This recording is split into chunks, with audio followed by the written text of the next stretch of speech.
City. It's got the hottest club scene, and right now in the 305, they've got a top 10 football team looking to muscle its way into college football's VIP section. Cam Ward is their quarterback. He leads the nation in touchdown passes, second in passing yards, and maybe he can join the most exclusive club in college football. Andre Ware is a member. You're in the Heisman section. Are you saving a seat? Hey, I got a seat for him right here. And here's why. One of the nation's best in terms of completion percentage. He leads the nation in touchdown passes. A dynamic leader through the air for this Miami attack. He can also pull it down and make plays with his legs. You think you got him, now you see him, now you don't, and it turns into 6 points in the back of the end zone. One of the best leaders in the entire country on one of the best teams. Virginia Tech, you know how they get it done. This is more lunch pail than bottle service. Yeah, it really is. APR, Antoine Powell Ryland, the best pass rusher to date in the entire country, leading the country in that statistical category with 6. He can flat out get after you. He's got every pass rush move that you need, Anish. He can come inside, he can go outside. If Virginia Tech is gonna have a chance tonight, APR has got to show up big.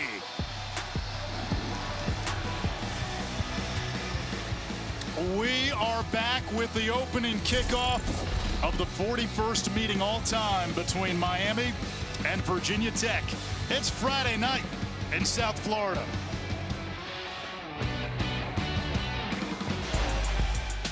From Hard Rock Stadium in Miami Gardens, it's ESPN College Football Primetime presented by Ram Trucks, all a part of the ACC on ESPN. For Miami quarterback Cam Ward, superstardom is somewhat of a new phenomenon. Paul Carcaterra, nobody knew who this guy was when he started his journey. Indeed, Anish, and Cam Ward has been electric thus far this season and a legitimate Heisman frontrunner. But him slinging the ball all over the field, well, that is something that he was not accustomed to. Cam grew up in West Columbia, Texas, and ran the wing T offense in high school. He told me he threw the ball only 10 times a game. He didn't have tape as a passer, and as a result, 0 FBS offers. At Incarnate Ward, he proved he had the arm talent. At Washington State, he proved he could do it at a Power 5 level. And now at Miami, he's proving he can put up video game numbers. He actually reminds me in many ways of a former Heisman winner from Texas named Andre Ware. Yeah, I'm all about and know all too much about throwing it 10 times a game in the wing T in high school. But boy, what a fun offense it was to run. Wing right, 21 pitch. That was the bread and butter, baby. And then they let you throw the ball at Houston, and they let Cam Ward throw the ball at Incarnate Word and Wazoo, and now Miami, and the numbers speak for themselves. Virginia Tech won the toss. The Hokies elect to defer, so Miami will receive this opening kickoff. The Canes 4-0. They have dominated their opponents in non-conference, winning by an average of 40+ per game. Virginia Tech came into the season as a dark horse in the ACC. More returning starters than anyone in college football, but it's been a bumpy 4 games. Losses to Vandy, losses to Rutgers. However, they've been in all 4 games. Yeah, they really have. And they got their work cut out for them tonight, because this Miami offense can hit you from a lot of different ways. We've talked about the passing of Cam Ward, but they run the football at a pretty good clip as well. 3rd in the ACC with 200 rushing yards per game. They can win in a lot of different manners. Kyle Lowe sends it away. No chance for Chris Johnson. And we get our first look at Cam Ward and this Miami offense. Ward, a transfer from Washington State. Mel Kiper has him as the number 4 quarterback prospect for the upcoming draft. Amongst the national leaders in passing touchdowns, passing yards. And last week, he became the first Hurricanes quarterback with 4 straight 300-yard games to begin a season. I'll tell you something, if there are 3 guys better than Cam Ward, I'm not believing that. The tape doesn't lie. This guy's as cool as calm and as collected as there is in the entire country. Nothing seems to get under his skin.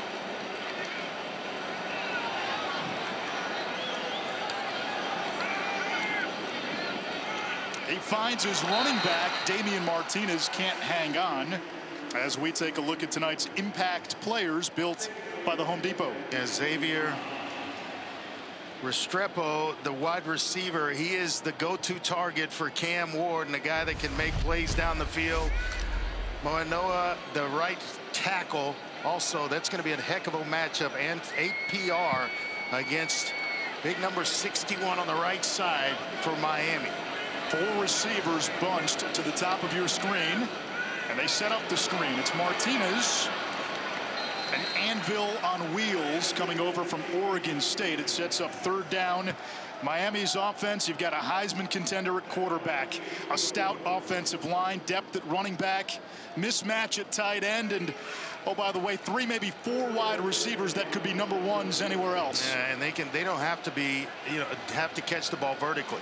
They can catch it on crossing routes and still get themselves into the end zone. So this is a talented bunch, but a defense that's stingy in its own right for Virginia Tech. The strength of Tech, the D-line, they bring 5. Ward in the pocket, can't get away. Football comes out. It looks like the Hokies have covered it up. They're going to rule this a fumble. It is certainly going to be Virginia Tech's ball here early. I'm not sure Cam Ward was trying to throw it as he was going down or what. Fumble recovered by Virginia Tech. Excellent at work in the pocket. They just get there. And it looks like it was Kelvin Gilliam Jr. who was the first to arrive, and say it was a pass. An incomplete pass was the ruling on the field, so we'll see what happens here after they indeed take a look at this. Yeah, originally it looked like they said fumble, and now it is an incomplete pass, which means it's going to be 4th down. We're going to get a closer look. Let's bring in our college football rules expert, Matt Austin. The ruling of a fumble recovered by the defense is under further review. They're going to look at that last play. So the initial ruling was fumble, Virginia Tech recovery. Matt, when you watched the replay, what did you see?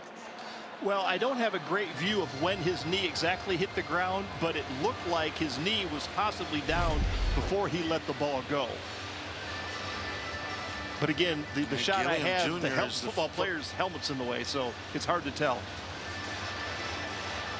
That left knee looked like it may have been down. Again, you need indisputable video evidence, and the ruling on the field was fumble, Virginia Tech recovery. I think he's on top of a Virginia Tech player, and maybe Kevin Gilliam Jr., who he was on top of, who got there first, and then the ball comes out. So I think this is the right call.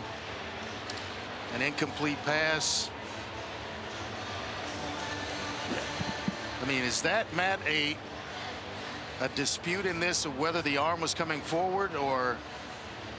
Well, no, I think it's definitely a fumble because it's the hand. The hand has to start coming forward with firm control of the ball. And I think you can see as the hand came forward, the ball was already coming out. Okay. After further review, the ruling on the field stands. 1st down, Virginia Tech. Yeah, not enough to overturn the call, and you hear the verbiage stands, not confirmed, so you default to the call on the field. And Virginia Tech has the football in plus territory. And Andre, for a team that has struggled to start fast, this is a golden opportunity on the road. Yeah, it really is. And you got ideal field position in which to start this drive for Virginia Tech. This is a possession they didn't have factored in, and so it's a bonus possession here in the first quarter. Now you got to put points on the board while you're on the road. You want to be if you're the road team, the first on the scoreboard. A toss play, Bashaw Tootin coming off 3 straight 100-yard games, and he is dumped out of bounds by Deani Hill, who plays that hybrid position. He's a good one. Averaged over 8 yards a carry in their last game against Rutgers, and has 17 career 100-yard games. So he is a guy that can get it done. He's a productive back that they'll leave on the field. 20-plus touches are what they want to get him in this one.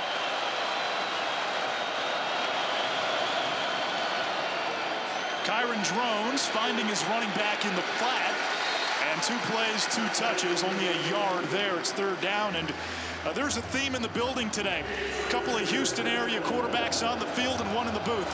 A guy that played at a pretty good program in the Houston area, Shadow Creek, when he started his career at Baylor, made his way to Virginia Tech to Blacksburg, and what he's got to do is clean up some passing stuff. 48% in their last game against Rutgers. He cleans that up.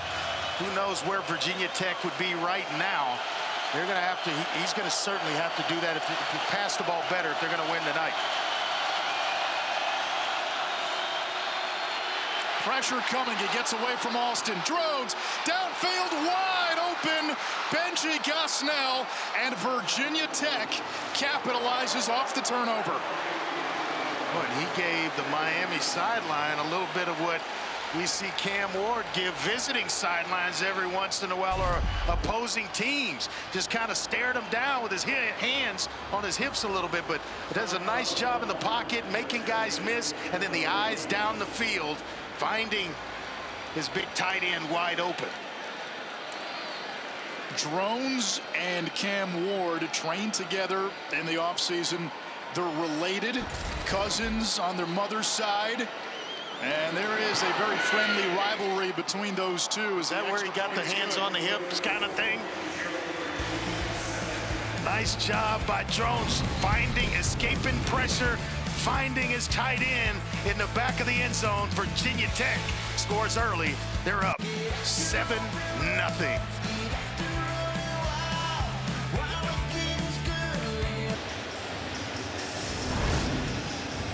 4-0 Miami, down 7-0 to Virginia Tech. First time this season Miami has not scored first. Hokies capitalize off the turnover. Line drive kick. Chris Johnson has world-class speed. Florida State champion in the 100 and 200 meter as a junior. For Virginia Tech, this is what they wanted. Brent Pry, their head coach, joked with us yesterday. We've been so bad at the beginning of games, we may change our call sheet and start calling our fourth quarter plays early in the game. Well, today, short field off a turnover, and then Kyron Drones, who struggled to make throws downfield against Rutgers, delivers. Yeah, one thing I thought that Virginia Tech had to do was win time of possession. When you're getting turnovers and you're scoring off those turnovers, you're going to be pretty close in that category.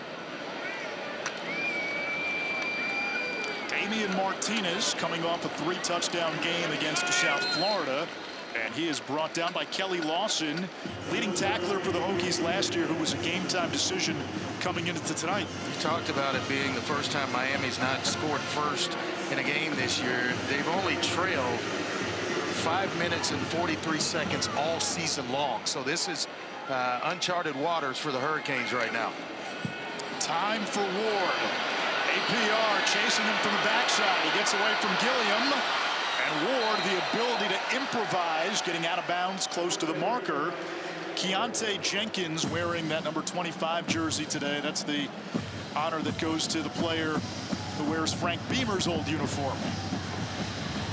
What an honor that is. Heck of a football coach he was, and for a very, very long period of time, basically built the Virginia Tech program. I remember watching them on a lot of Thursday nights where they were doing their thing, the only show on at that point in time. A different special teams player wears the number 25 each week. Special teams a hallmark of Beamer's teams. Timeout, Miami. And a First timeout timeout of the half. by Miami here on 3rd down and 1. 30-second timeout. Correction. Will step aside, Mario Cristobal's team, to talk it over. ESPN's Primetime College Football is presented by Ram Trucks, built to serve, and in part by Chick-fil-A. It's the little things that make game day worth celebrating.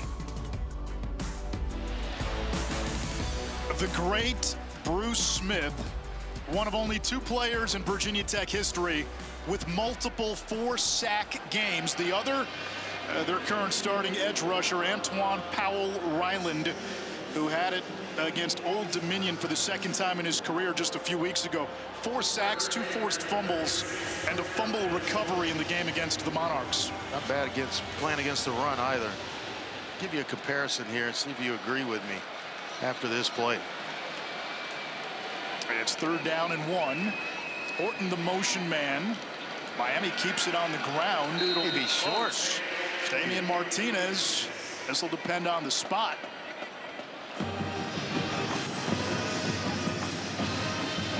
He reminds me a little bit of Khalil Mack from obviously the University of Buffalo, played with the Bears, Chargers. He is a solid pass rusher.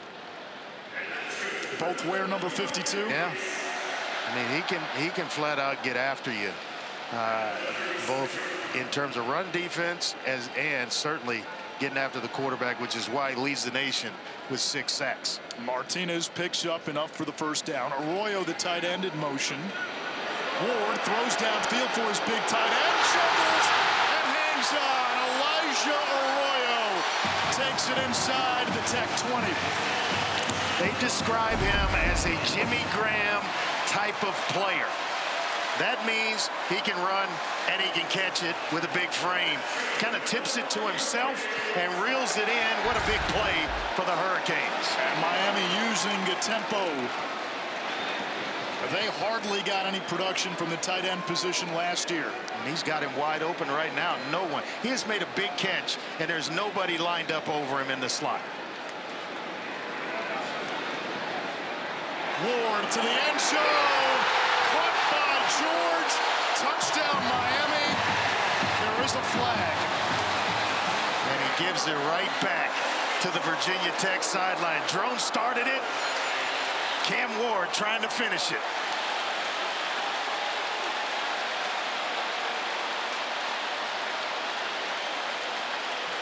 See what this flag is about, Anish.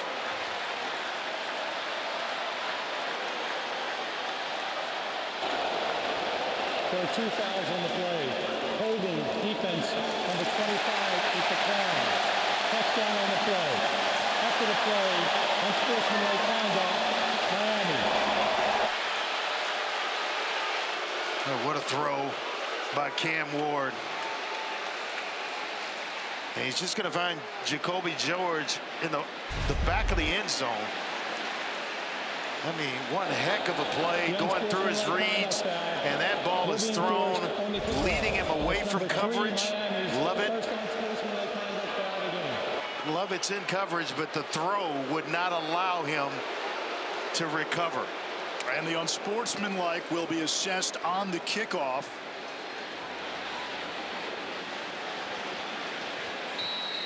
A swinging gate here. Ran a little bit of that in high school as well. Swinging gate. It's been a long time since I've seen that one. Andy Borregales for the PAT. Mario Cristobal told us this week when they watched Cam Ward on film, the first thing that jumped out was anytime Ward made a bad play, he responded with what Cristobal called a kick your you-know-what play. Yeah, and he just didn't make the same mistake twice. He's a guy that learns fast. He's played a tremendous amount of football, so nothing really gets to him. A mistake here and there, he's going to blow that off and come right back and give you the type of plays that you saw on that touchdown throw. You know, gentlemen, when I spoke to him this week, there was that quiet confidence, and when you see him on the field, he has the eyes of someone that wants to make a play immediately after a mistake. There wasn't a lot of hooting and hollering, but when I talked to him, he also said this is his revenge tour for everyone who didn't believe in him early in the process. The wing T quarterback who couldn't pass. Like, this was on his mind the entire time. And part of the revenge also is to bring the U back. And they got a guy that can do it. Mario Cristobal says this guy could play linebacker. Well, he happens to have one of the best arms in college football, too. He's got all the numbers. He's had accolades, leading a major football program to a conference championship, eluding him. One of the reasons he spurned the NFL and came to Miami. Virginia Tech brings it out close to the 30-yard line.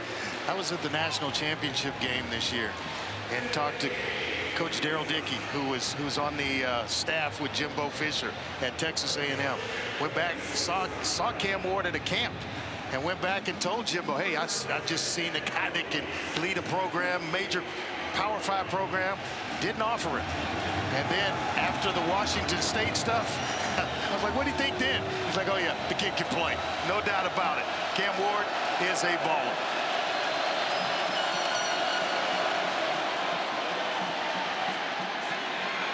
There's that slow mesh. Benji Gosnell, the tight end.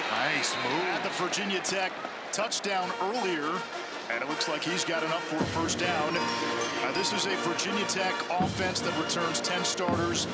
The rushing attack generally leads the way. It's Tootin, it's quarterback run with drones, and they really want to stay committed to the run today and wear down this vaunted Miami front.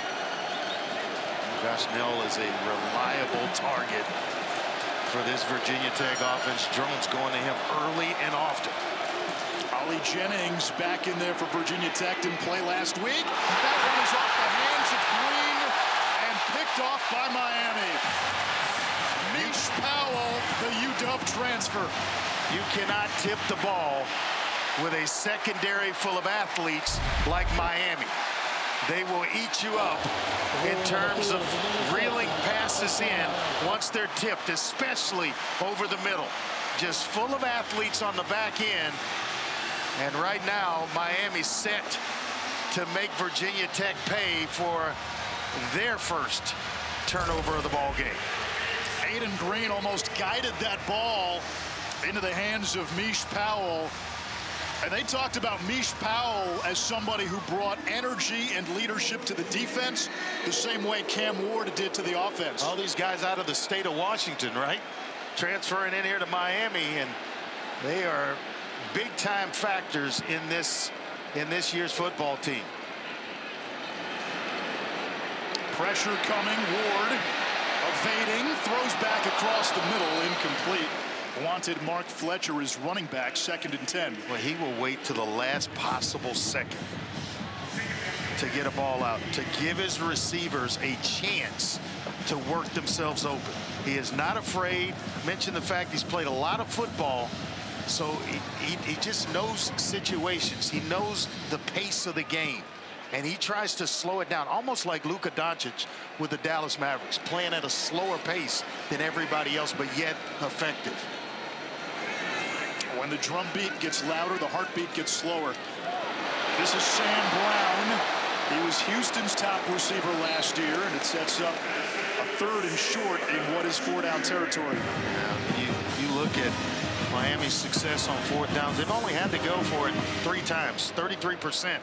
And that's just kind of jumping ahead, but they're outstanding on offense on 3rd down at 64.3%. That's 13th in the ACC. That's number 1 in the nation. Yeah, I'm sorry. 64%. Yes, you're absolutely right. Nobody's doing it at that clip.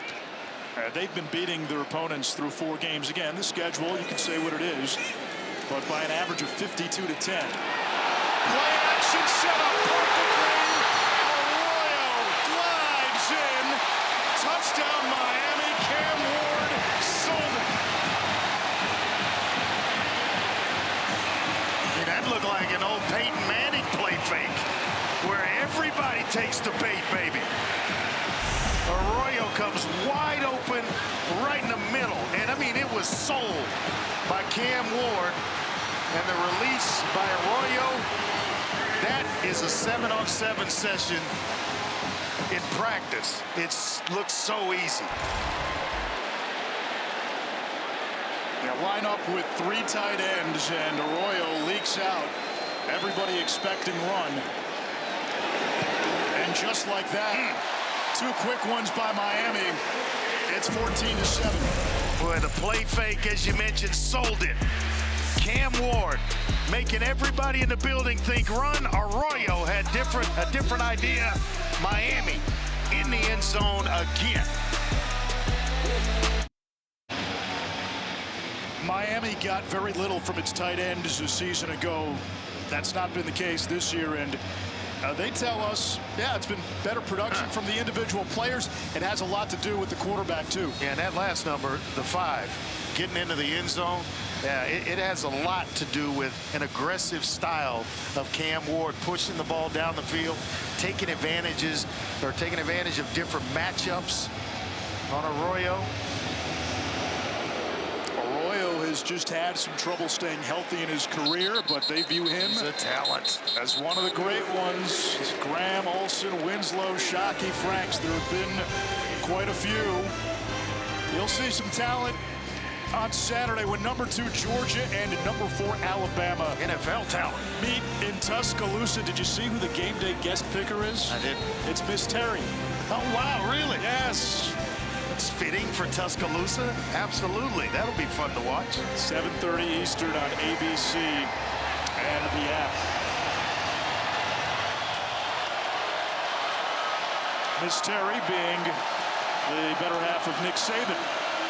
Fake toss, drones up the gut, gashes the defense for close to 10. It's going to be right at the first down marker. I think they're going to move it and give Kyron Drones the first down. Now just continue to play on schedule. They cannot afford negative yardage plays that take Virginia Tech behind the down and distance marker.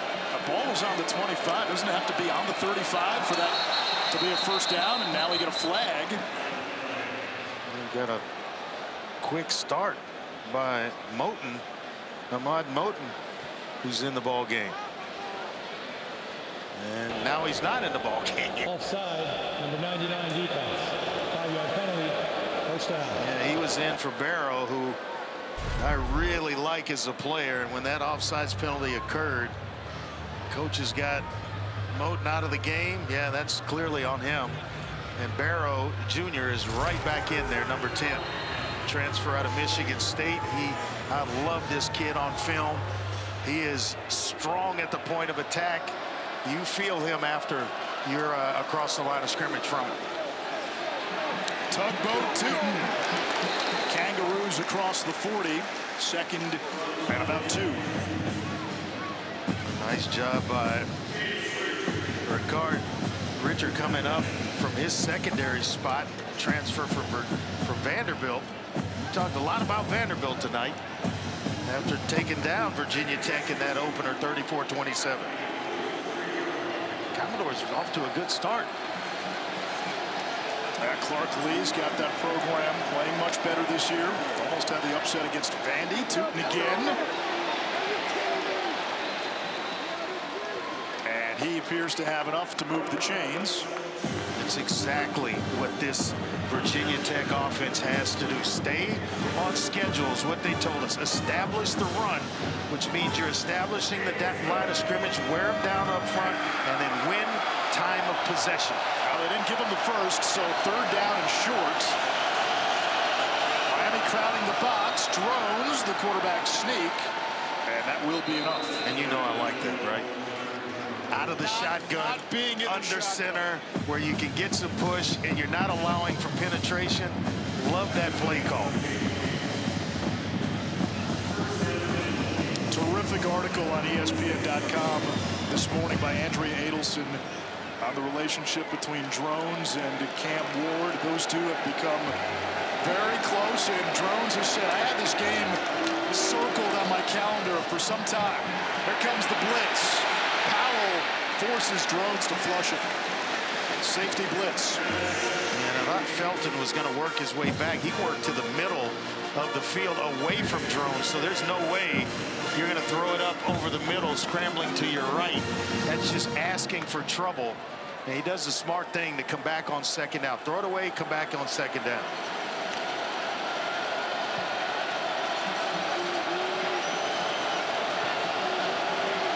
Where's the matchup? Where's Jalen Lane, number 83, for Kyron Drones?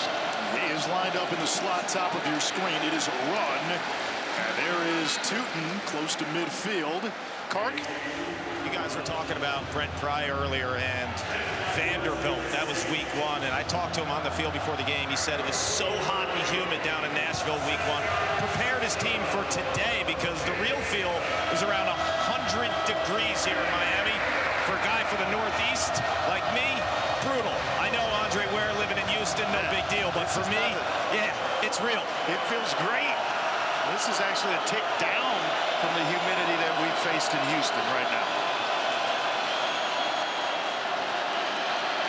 Drones wants lane, incomplete.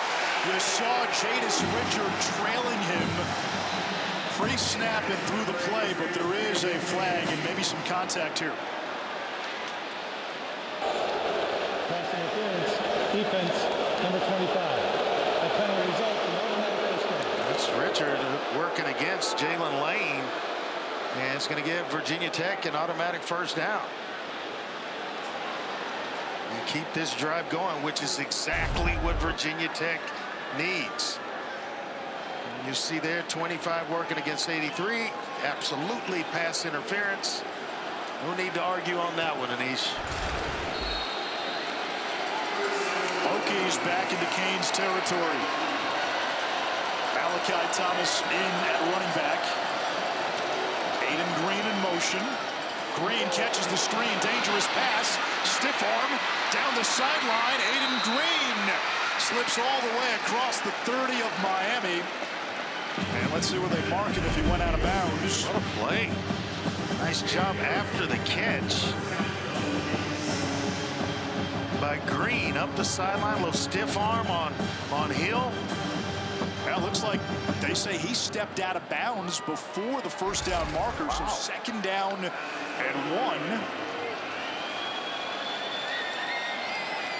I'd be surprised if Mr. Drones doesn't keep this one.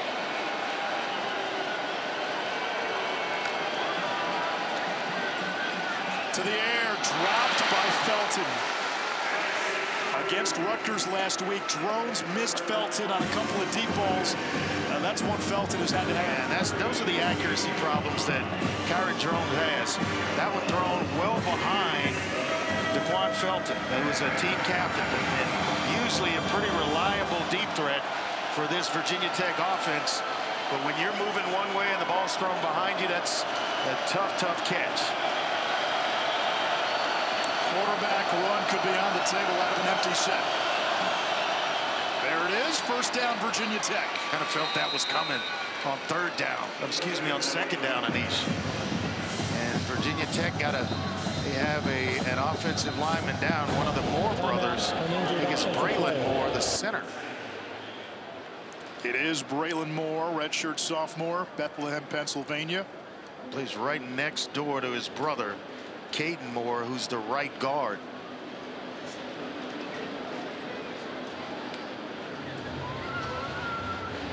Just keep an eye on the middle of the screen. Number 61 kind of gets rolled up. Yeah, one of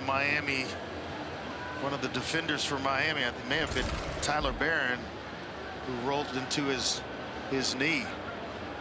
Virginia Tech's offensive line already without Laith Ganem tonight. He and Bob Schick had been rotating in at guard. Schick got the start last week with Ganem out. Ganem out again today. ESPN Plus has some great featured games on Saturday. Syracuse has a sellout crowd at the JMA Wireless Dome for Holy Cross. Then at 3:30, TCU and Kansas at Arrowhead Stadium. Kansas playing its Big 12 home games at Arrowhead, while their home stadium gets completely rebuilt and redecorated in Lawrence. They're working Caden Moore at center, so he has taken some snaps with Kyron Drones. Not sure who's going to be the right guard. Maybe Brody Meadows, who's warming up along the sideline as well. Redshirt sophomore from Bloomfield, Virginia. The Bluefield, Virginia.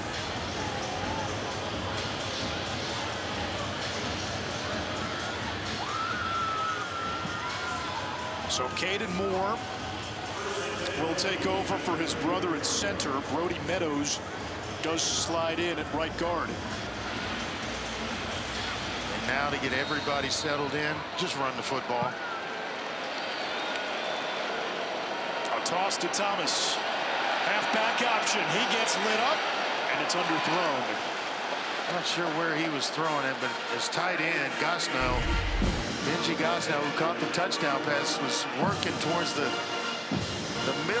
middle portion of the field. One, he's late, and two, he throws it outside, maybe away, and they may get him for intentional grounding because there was no one out there. Let's just see what we have here. Intentional grounding. Yeah. Offense number 24. That's a stop down, loss of down, second down. Yeah, that's a drive killer. Now, that's tough. Down inside the 35-yard line or so, and to have a play like that,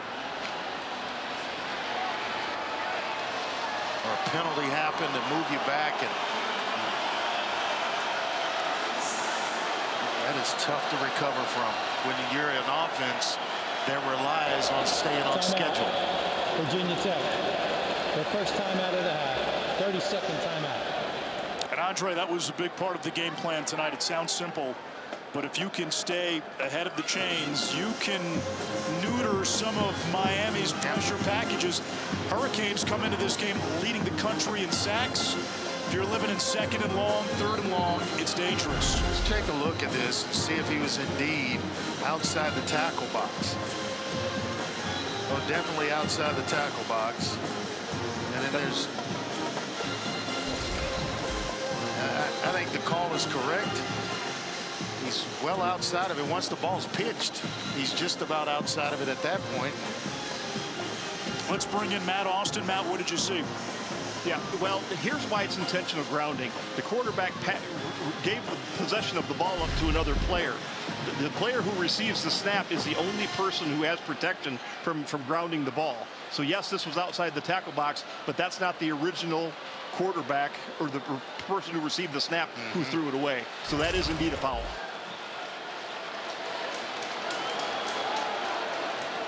If he just throws it inside, let Gosnell make a play on it. It's either an incomplete pass or a reception.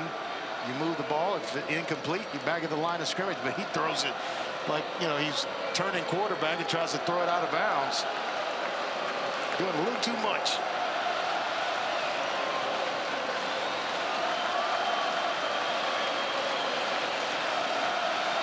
Second and 19. Both teams have two timeouts. 4:11 to go. Opening quarter. Both teams have a touchdown off of a turnover. Lane, the motion man. Screen pass to Tootin, and he is upended. Lost a couple more on the play. It's third down. O.J. Frederick, the three-star freshman who's turned into a find. Yeah, I mean, they go find players on ability, not based on stars. And this kid is going to be a star at some point here. Just a true freshman, got a lot of length and plays with a lot of passion.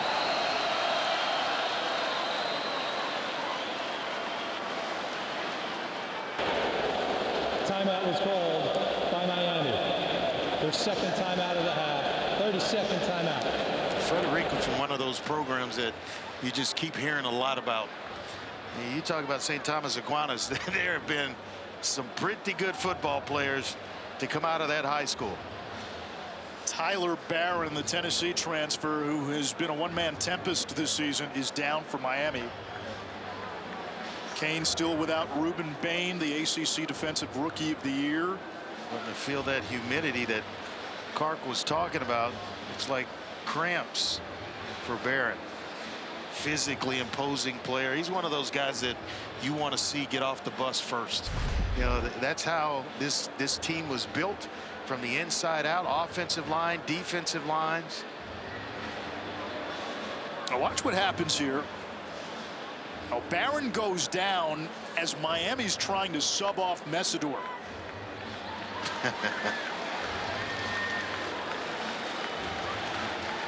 He is some player. And the coaches could not believe that they were able to get him and he was ready to leave Tennessee. How he got out the door in Tennessee was a major question mark. Now Barron is limping off the field. Aerial coverage provided by Goodyear, celebrating the challenge of road games everywhere. Are you ready for the road? Goodyear, more driven. Right now, it's just not make a mistake. If you're going to throw it, there's got to be a shallow cross where a guy turns up and runs and makes a challenge for the first down, but you don't want to turn it over right here if you're Virginia Tech. Three-man rush with a spy. Drones over the middle. Underthrown. Incomplete. Darryl Porter made a play on the ball for Miami, and it's fourth down. He almost just waited just long enough to get that thing picked off. Surveying, and he's leading too much, leading the intended receiver a little bit too much. 35.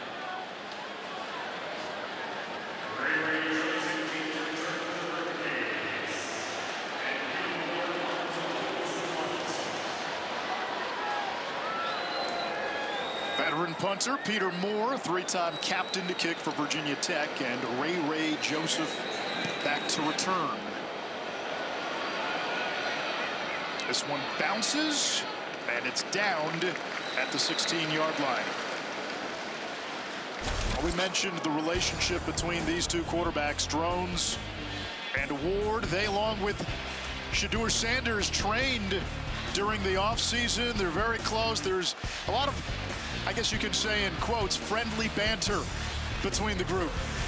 Daryl Colbert Jr., he is the guy that he's worked with some talented quarterbacks. Those guys, a lot of them will go on to play on Sundays, but he knows what he's doing.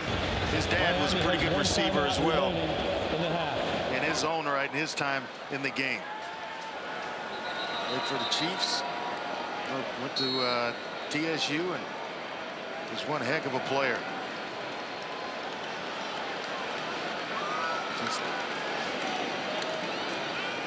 Damian Martinez, one cut and a gain of a couple. Was he a load to bring down? Big back at over 230 pounds. And two back-to-back 1,000-yard seasons at Oregon State. You know, what's crazy about the whole thing is Mark Fletcher actually was one of the primary recruiters in bringing Martinez. You see, why is that a big story? Because they play the same position. You usually don't have guys recruiting other guys to campus that play the same spot. Ward, a little shovel. Riley Williams, one of the tight ends. And Andre Mario Cristobal said when Fletcher is trying to go get Martinez to come to Coral Gables, that validates and reinforces the culture that you're trying to bring to a program. And the type of player that you want to, you just want players who care about winning. Let's go get guys that can come in here and help us win. Not so much the selfish stuff. And that's what Mark Fletcher was all about. Hey, if he can help us win, bring him in.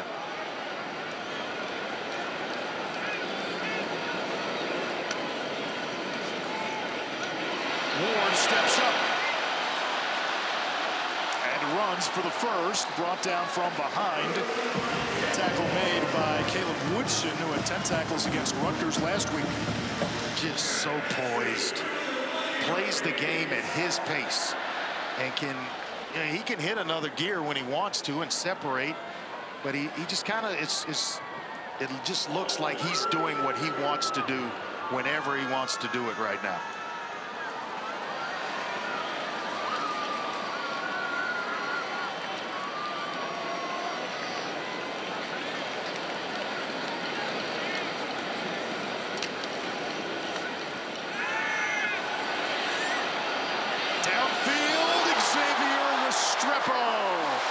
Brings it in. Miami back in plus territory. First catch for Restrepo, who's got a chance to go down as the most prolific wideout in program history. I don't know if Dorian Strong could have been in better position. The throw is what beats Strong. He's in great position, but it's the throw by Cam Ward pulling his receiver Restrepo down and away from Dorian Strong. Virginia Tech loves its two corners. They feel Strong and Mansour Delane are both pros. Again off play action, back shoulder Jacoby George was out of bounds. He just kind of didn't know where he was along the sideline. And George kind of regretting that one. Let's go back and take a look at that last play by Restrepo. Who's helping him up there? Michael Irvin. He's a guy that can appreciate a tough catch, right? I think he's not a big time part of this U program. Absolutely. Yeah, that was when Miami was in the heyday of the U. Fletcher machetes his way to the 35. They can come at you a ton of different ways. Restrepo, Arroyo, Sam Brown have all caught passes. And then here comes Martinez and Fletcher in the running game. It's behind a talented offensive line who Mario Cristobal told us this is the strength of the offense. A lot of people think it's Camp. He's one of them. But the offensive line, they're clicking on all cylinders right now. And they're still without their NFL caliber left tackle, Jalen Rivers.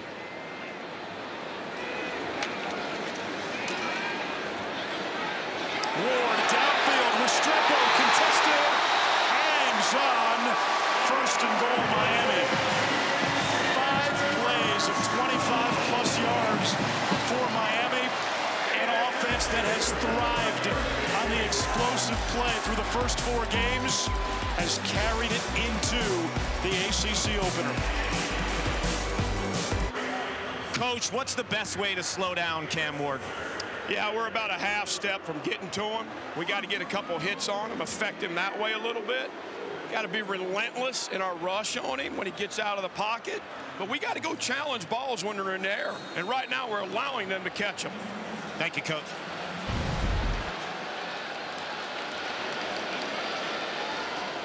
First and goal, Miami to begin the second quarter. Mark Fletcher steamrolls to the 5-yard line. Second down and goal. This is where the leadership of a guy like Cam Ward is on full display. When you get him inside the red zone, they have been ridiculous this year. It's 92%, 16 touchdowns, 6 field goals. This is where all that veteran leadership, all the playing time starts to come to the forefront because he knows how to take care of the ball, but he also knows how to distribute it and find guys that are open. Out of a 2 tight end set, back to the ground.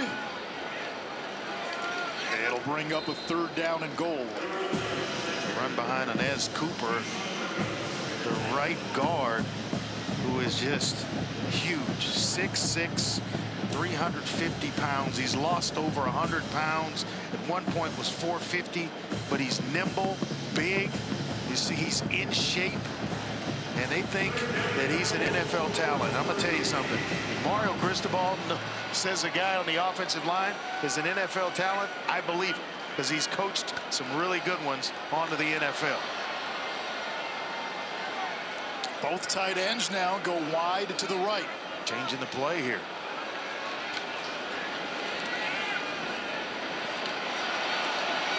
Ward on the run. Floats it back in the end zone. George! Flag down. A touchdown if it stands.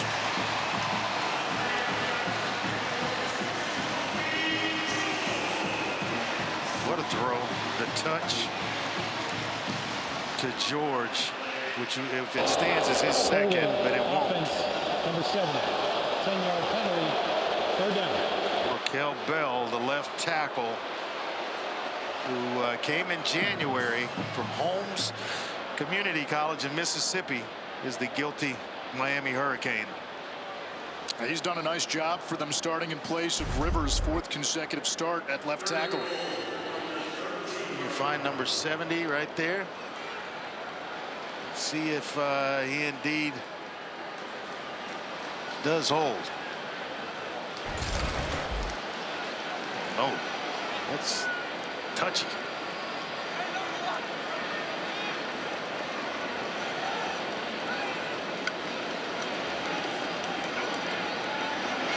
Ward's throw intercepted. Mose Phillips picks it off. That's a big takeaway for Virginia Tech, with Miami right on the doorstep. Just lulls him to sleep is Phillips, the safety, and made him think he was going to stay inside. He had a receiver turning up the sideline and made him think he was wide open. And I tell you what, Mose Phillips III, that's a heck of a job of disguising coverage and the last possible second stepping in the passing lane. Well, he thinks he's going to have, I think it's George. No, it's actually Restrepo up the sideline, and boy, does Phillips play it nicely. First career interception for Mose Phillips, and Virginia Tech with the ball and the chance to tie. Drones finds Lane, who slips down and covers the ball up at the 40-yard line. Only the third interception of the year for Cam Ward. But boy, was he fooled in. You won't fool him much, especially down in the red zone, because he gets the ball out so quickly. But Phillips did one heck of a job of staying inside just to the last possible second. Drones quarterback run, sheds a tackle. A yard shy of the marker. You don't think Drones came to compete tonight? He did. You think he doesn't want to win right here in this stadium on the road against a relative? The guy that he works out with, the guy that they sweat in the summers. Oh yeah, and they probably talked about it all off season. But we got something for you. Got some experience coming back. The most returning starters in college football for Virginia Tech. Handoff, Tootin breaks a tackle. He could go. Bayshall Tootin, 55-yard house call. And bouncing off defenders to do it.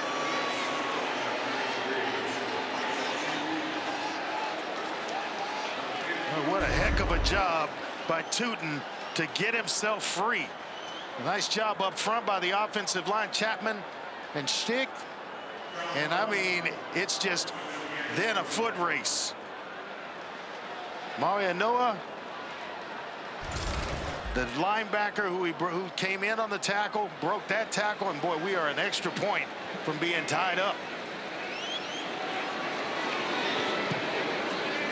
Tootin has been a touchdown machine. That's his 9th of the season, 44th of his career. It's Mose Phillips III with the interception, kind of baiting Cam Ward, and then they turn it over to their playmaker, Tootin, who breaks the tackle and houses 155 yards, 14-14. It's all tied. Aerial coverage provided by Goodyear, road tested and game ready. Are you ready for the road? Goodyear, more driven. 14-point swing. Miami on the verge of punching it in. Instead, an interception. And then a 55-yard touchdown run by Bayshall Tootin. And we've got a brand new ball game. And the history between these two teams runs back. A lot of memorable games. You go back to their days in the Big East. Even though Miami's won 4 of the last 5 and 7 of the last 10. 03, Miami beats Virginia Tech, battle of top 3 teams in the Orange Bowl. 2000. In 03, Virginia Tech ended Miami's 39-game regular season win streak. 04, first year in the ACC for both. Virginia Tech beats Miami in the regular season finale to secure a spot in a BCS bowl game. And then 2017, the last time these two met, when both were ranked teams. Cam Ward usually follows up a bad play with a good one. So let's see what he has here for us. Swing pass out of the backfield. And Martinez hammerheads his way for a gain of about 9. 2nd and 1, the playbook is open. He came back, first mistake of the game, the turnover, and he hit Jacoby George for a touchdown pass at the end of that next drive. So he's off to a pretty good start here with a 9-yard completion to Damian Martinez.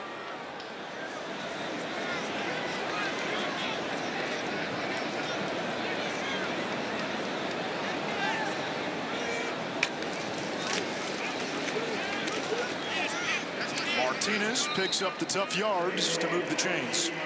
That's what we talked about earlier, their ability to kind of hit you in both directions through the pass and the running game. We've seen Fletcher come in the game. Martinez is their bruiser. He's the starter, but they can also open it up with an explosive passing game here. Down the middle, too high for Restrepo. Virginia Tech bringing some pressure that time. Caleb Spencer. You think he doesn't have confidence in his arm? I mean, that one with guys barreling down in his face, and he's also got a lot of confidence in the receivers on the other end of these on the other end of his passes. A guy like Restrepo, who's caught a touchdown pass and has made a couple of big catches in this game. Shannon Dawson, his OC, telling us Ward's confidence has been contagious. Stand corrected. Arroyo caught the touchdown, as not Restrepo. Martinez, and it'll bring up third down. And this is where, if you're Virginia Tech, you want all 11 defenders dialed in, is what Brent Pry told us, and getting off the field on third down. Third and long, you've created it. Now you have to take advantage of it and not allow Miami to pick up a first down here. They're the best in the country on this down. Restrepo in motion. Virginia Tech rushes forward. Ward steps up, dancing, slingshot over the middle. That's Jordan Lyle. And they get the freshman by the ankles, not before a gain of 17. Last week, Lyle had a 91-yard touchdown run, longest run in Miami history. And 2 words to describe him, and that is super talented, is what the coaching staff used. He is going to be a star, just a true freshman, as you mentioned, but he has worked his way up the depth chart, and they love him around here. Off-platform throw by Ward. Remind you of anybody? Yeah, no doubt about it. Chris Johnson into the game at running back, goes wide. They want Johnson on the wheel. Reaches up, and it's broken up. Incomplete. Dorian Strong. That's Virginia Tech's top corner against a running back. They've produced some pretty good defensive backs over the years, haven't they? So when they tell you that they've got 2 really good corners, you may want to believe them. Strong and Delane are guys that can flat out play. They've got excellent size. Both are 6'1", go about 6'1", and they can cover you up. On the bottom, they got Strong man-to-man. Ward already over 200 yards passing. They keep it on the ground, and a loss of a yard for Lyle. Third down. It just never looks like he's in a hurry. I mean, just never looks like he's rushed. Always looks like he's poised, and he's just kind of playing the game at his pace. You're not going to speed him up to make him uncomfortable. A lot of guys will say, oh, we want to get in the quarterback's face to speed up the front. He doesn't. I mean, his heart is barely ticking right now as he plays the game, much slower than a lot of the other guys on the field. Virginia Tech showing blitz on third and long. There it comes. Hit from the backside. APR into the box score. That's number 7. The nation's sack leader, Antoine Powell-Ryland. And there are just some guys, Anish, that you cannot leave one-on-one with a tackle. And you've got to have some help from a dangerous pass rusher like APR. He's got every move in the book, and he just swats the hands away of Markel Bell. So Dylan Joyce, who has not been busy this season, will come on to punt. Just his 5th punt in as many games. And Jalen Lane, a dangerous return man, is the deep man. They've got 2 back there.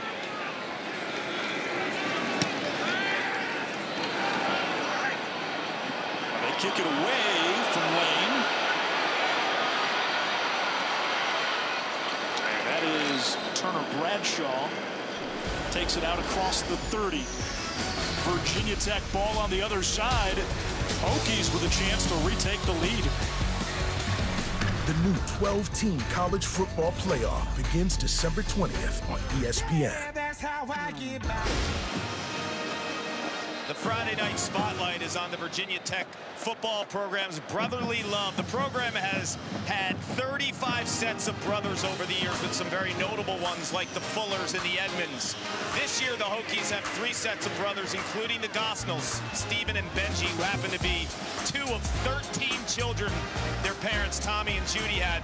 Benji, who is the second youngest, told me coming from that size of a family taught him to be selfless, to share everything, and there's never room for what's best for you. It's always about the needs for everyone else. Judy, his mom, at one point in time, homeschooled all 13 children. Do you imagine that? I'm doing the Irish jig when the bus comes for my kids. Carr, can you imagine Thanksgiving dinner as Lane finds a tunnel all the way to midfield? Tell you what, you're talking about the Gosnells, and they're one's a tight end, one's obviously a wide receiver. We talked about Braylon and Caden Moore, 2 offensive linemen that play right next to one another. Had a lot of success in bringing in brothers or family members. Benji Gosnell has a touchdown. There's Tootin. He's got the other one. Slips a tackle. Gets to the outside. Powell can't bring him down. Still fighting. Big first half for Tugboat Tootin, a gain of 15 more. Up to 80 yards rushing. I think it was Jaden Harris who he gave it to and took it away. I mean, just nice patient run, playing at his speed. And it was actually Powell, the safety, who came up and swung and missed, not Harris. Hokies have seized momentum. Drones, clean pocket downfield. There's Stephen Gosnell taken down inside the 20-yard line. Mish Powell the stop. Virginia Tech in the red zone. A nice job by Drones of just hanging in the pocket.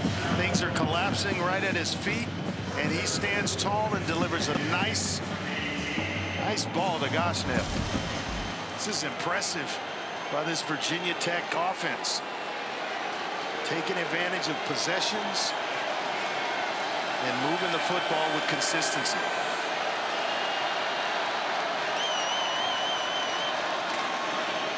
Tootin to the outside, cut down in the backfield. Well played. That's a TFL, Akeem Messidor, part of that talented Miami defensive line. Yeah, does a nice job of disengaging from an offensive lineman. He's versatile, Anish. And you can line him up at defensive end. You can play him at defensive tackle. The guy is strong, from Ottawa, Ontario. I love that region of the world. Spent a little time in Ottawa. Had a few good meals in Ottawa. The reverse. Lane turns the corner. Turns on the Jets. Touchdown, Virginia Tech.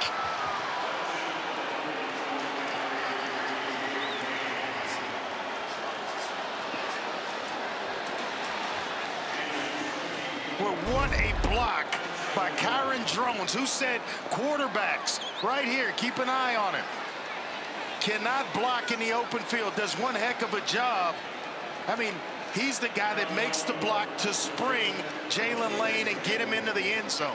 He's a big guy at 6'2", 234, but man, does he throw the block. Nobody else is there. If he doesn't make that block, there's no way Lane gets in, and he stays with the block, which makes it even more impressive. Yeah, that's going to earn him some love in the film room. The PAT good. They wanted to get the ball in space to Jalen Lane. They did just that. They wanted Drones to settle down in the pocket. He has. Now he's throwing blocks. It's amazing. Tech has the lead on the road. The ACC Network Saturday slate, Western Kentucky, BC, Wake and Louisiana, and then the nightcap. That's going to be a good one.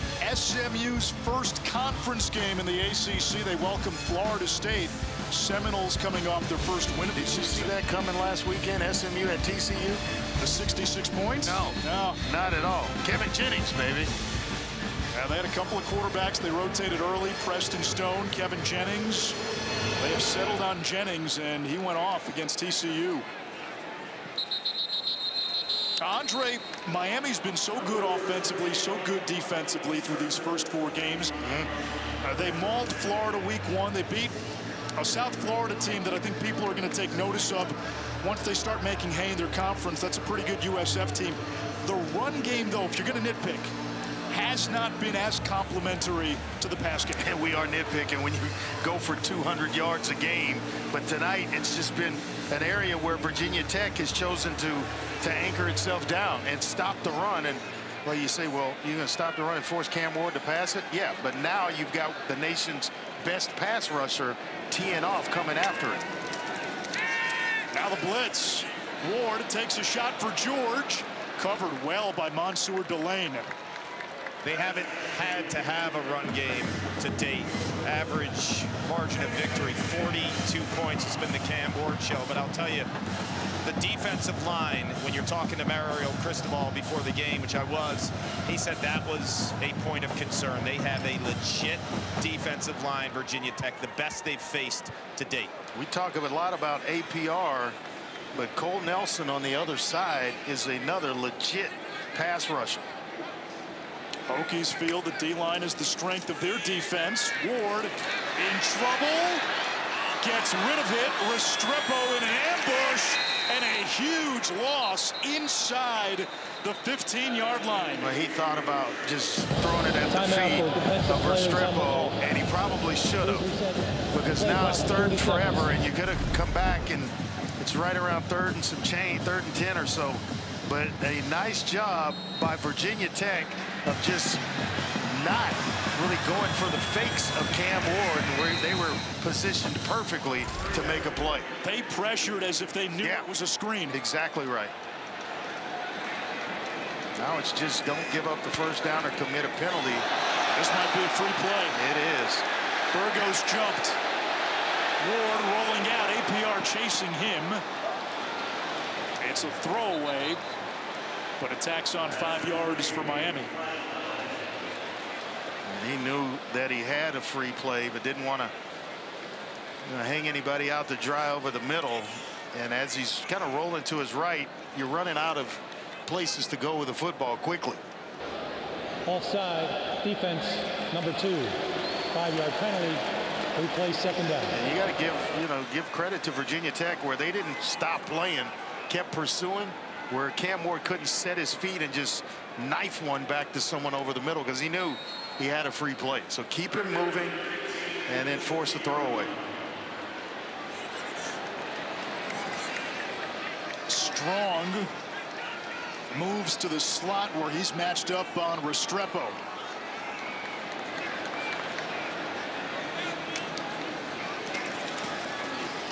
Against a twist, Ward dancing. Pump fakes. Stiff arm. Backpedaling. Able to complete. Let's see where they mark this. Maybe just shy of the marker, but it's close enough to where it gives your head coach something to think about. Jacoby George made the catch a yard shy of the line to gain. No, he plays the game the way he wants to and at the speed he wants to play it at. Nice job of kind of stepping up in the pocket. You just stiff-armed a defensive lineman to the ground before the big completion. Wilfred Penny is down for Virginia Tech. I think when they look at this, it's going to be closer. George got closer to this first down marker than they spotted. Are you thinking about going for it? Minus territory. 4:19 to go, first half. Virginia Tech gets the ball to open. I would punt the football away and play defense, especially where the field position is now. Now, if they give him where I thought George caught the football, it's going to be a lot closer, and I think they could sneak it and get the first down. This is a full yard away. I think he has the first down on the catch. The ruling on the field, the runner was short of the line to gain. The previous play is under further review. It's certainly not a full yard where they have it marked. Let's bring in Matt Austin. Matt, you're looking at where the defender contacts George. This may go Miami's way. Well, that's correct. The problem is you don't have a camera angle right down the 35-yard line. But yeah, when the receiver is running back towards the quarterback and catches the ball, he has to get, if he's running, his momentum is heading towards his own goal line, then he has to get back to the first down marker. So where they mark him is where he is pushed when he's made contact by the defender, and he starts pushing him back further. So yes, he should get the ball very, very close to the 35, but I'm not sure there's indisputable or clear and obvious evidence to say that that contact and the ball was not past the 35 when the contact happened. Yeah, awfully close. And with these spot plays, Matt, we've noticed over the years, the call on the field is so important because it seems that these spot plays are awfully hard to overturn. Yeah, especially when you don't have a camera going right down the line. Yes. Right. And where they have it, him being kind of engaged by the defender, it still looks closer to the first down marker than where they have the ball spotted. So this will be interesting if they do indeed move it. And if Miami doesn't get it. After further review, the receiver's forward progress was beyond the 35-yard line. Therefore, the play results in a first down Miami. That's a moot point. It's a first down for Miami. I was going to bring up the fact, if it was fourth, in the back of Virginia Tech's mind, should Miami go for it, has to be that touchdown pass to Arroyo. Yeah, no doubt. And then, you know, you start talking about third down and long again, exactly where Virginia Tech wanted Miami.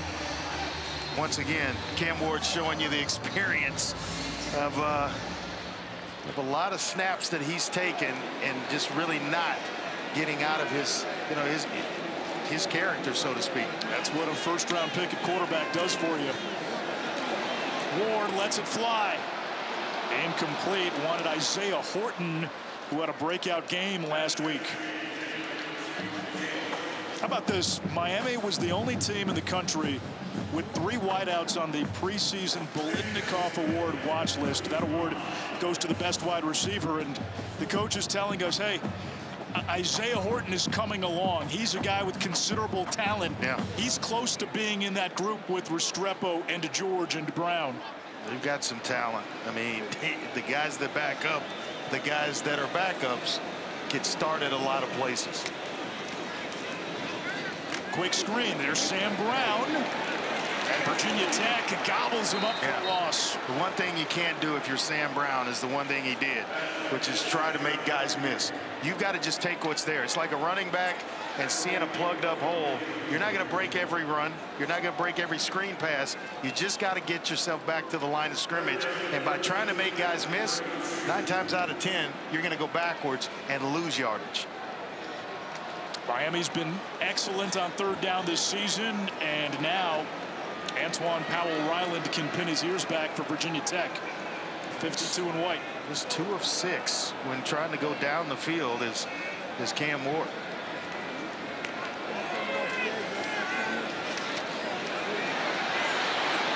Ward in trouble, finally met by Powell-Ryland, who was like a poker player playing the long game. He waited and waited and waited almost as a spy, and then finished off Ward for the sack. And Caleb Woodson is in there to help out as well, number 20. But they're coming from basically anywhere, and they are flying and sacrificing their bodies. Powell right up the middle. You get Woodson that gets there along with APR. Man, impressive on defense is Virginia Tech. Fair catch called for and made by Lane. Kick off your NFL Sunday at 10 a.m. Eastern with the Countdown crew. All the early breaking stories, injury updates, and previews of each game right up to kickoff. In these parts, they're wondering if Tyler Huntley's going to play quarterback for the Miami Dolphins on Monday night. Just so unfortunate for that team and Tua being out. Just hope he's okay. He's playing so well, and so the Dolphins overall playing well. But you can't make it move if you don't have a quarterback, no matter how good you are. It's the skill position spots. 2 timeouts left for Virginia Tech. Tootin Makes that first guy miss yet again and turns that into positive yards. Anish, Braylon Moore has still not returned. Trainers were working on his right knee area. They wrapped it up, but this really affects two spots on the offensive line because brother Caden, who's the right guard, moves over to center. So I'll update you on his status, but right now, still no return. And Brody Meadows moved from the bench to right guard. Tech scores here. They get the ball to begin the third quarter. They felt this team was close. This is the 2-minute timeout. Please reset game clock to 2 minutes. Thank you. 2-minute timeout here at Hard Rock Stadium. Brent Pry's team with a 7-point lead on number 7 Miami. I'm Matt Berry. Coming up at the half, how the Hokies are hanging in tonight. What a performance against Miami, plus the quarterback battle down in Tuscaloosa between Georgia and Alabama. And we are mulling it over. Is Clemson back? That's for Dan Mullen to decide. Plus, Joey Galloway joins me coming up at the half. All right, Matt, the Hokies are doing more than hanging in. They've got a 7-point lead. Drones and the run game have been in command. That one thrown away. It's third down. And now if you're Miami and Mario Cristobal, Andre, you still have one timeout. You know, Virginia Tech gets the ball first. You get a stop. You give Cam Ward one more chance to tie this game. Yeah, and I thought fully that Virginia Tech would run the football there to try to get themselves back on schedule to pick up this third down. This is uncharted waters. This is not where they want to be at third down and long, 3rd and 9. To advantage Miami right here. You got a boatload of pass rushers. You know they're trying to pick up the first down, so guys can pin their ears back and get after drones. Think about it. Timeout, Virginia Tech. Their second timeout of the half. 30-second timeout. Brent Pry, when we spoke to him, downplayed a little bit of the losses to Vanderbilt and Rutgers. He felt these first 4 games, he's seen a lot of self-inflicted wounds, special teams mishaps. They felt coming to South Florida that this was a team that was just a few plays away from being 4-0. Tonight, in the first half, we're seeing the version of Virginia Tech that a lot of us thought we would see from week 1. Creating stops, creating turnovers, and they're scoring off those turnovers. The 2 turnovers that they've been able to come up with, they put points, and not just points, but the big points on the scoreboard by way of touchdowns. So that has a lot to do with everything in terms of the success that Virginia Tech has had here in the first half.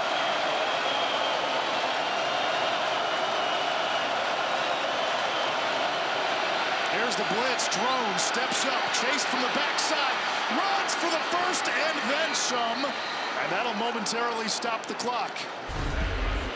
He just flat out outruns a couple of defenders. Elijah Alston, who's trying to catch him from behind, just can't catch him. This is a little bit faster than you think.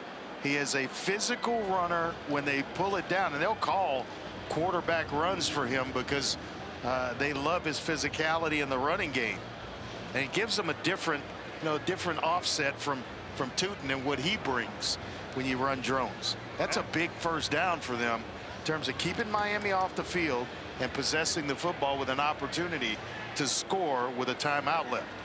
Simeon Barrow was the injured Miami player. They're looking at Jaden Harris, the safety, as well. Now, Barrow, a big part of what they do up front, along with Barron and Messidor, Bain when he comes back, Alston. You know, I love watching quarterback play and wide receivers do their thing, but I turn on the Miami defensive film or video and start watching this big guy plug holes in the middle. Love watching him this week. Really strong at the point of attack and very hard to move from the middle of Miami's defensive front. Good pass rusher, underrated pass rusher as well as a defensive tackle. Andre, I see what you're doing. You're trying to avoid the use of film. I am. I'm trying to go all video. Coming into 2024, and actually we're on the tail end of 2024, so maybe going into 2025, I'll have the word totally eliminated. 1st and 10, just inside midfield. There's Tootin, close to 100 yards rushing in the first half. Clock continues to run. Virginia Tech, 1 timeout remaining. Boy, great block by Parker Clements, the right tackle for Virginia Tech. He cleaned it up and allowed Tootin to turn the corner.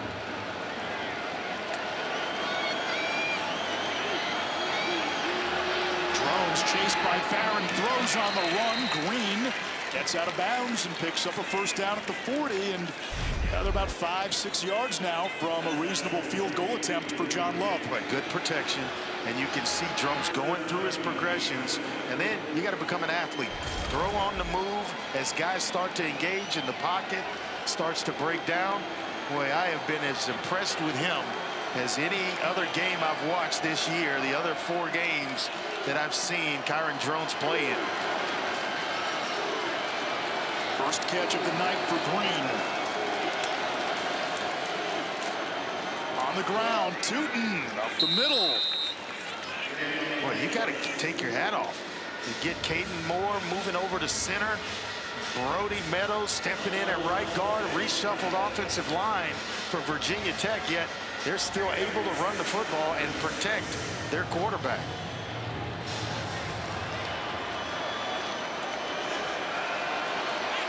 Less than 40 seconds. Drones downfield into coverage, broken up. A trio of Hurricanes near that ball, intended for Stephen Gosnell. And you can't be late. If he's a split second earlier, I think he's able to squeeze that one in. But when you're just a tad bit late, you see it, it's already too late. That ball should have been gone before the break, and if anything, should have been in the hands of St. Germain, the tight end. How aggressive is Virginia Tech here? I think they've got to get within field goal range. They said John Love is about 54 and in or so, and he toys around with 49-yarders. That's not what you want. Oh, sacked back at the 40-yard line. That was the last thing Virginia Tech wanted. It's a negative play. So if you do your math, they were in field goal range already. Just run the football. And you fall in love with that shotgun stuff, Anish. Sometimes it produces bad results. And it seemed Virginia Tech was playing it safe, and Miami read the play. It just allows, in my opinion, your back away from the line of scrimmage in certain downs and distances, especially there where if you just run the football for anything or get it back to the line of scrimmage, it's an easier field goal attempt. But when you get in the shotgun, you're allowing for penetration and nowhere to go. Guys are in their rush lanes. That's a lot of pressure on a quarterback. So the line of scrimmage is the 40. This will be about a 57, 58-yarder for John Love. It's going to be a 58-yarder. His long for the year. This year is 42 against Marshall. Career long 47. Only one attempt in his career of 50-plus, which he missed.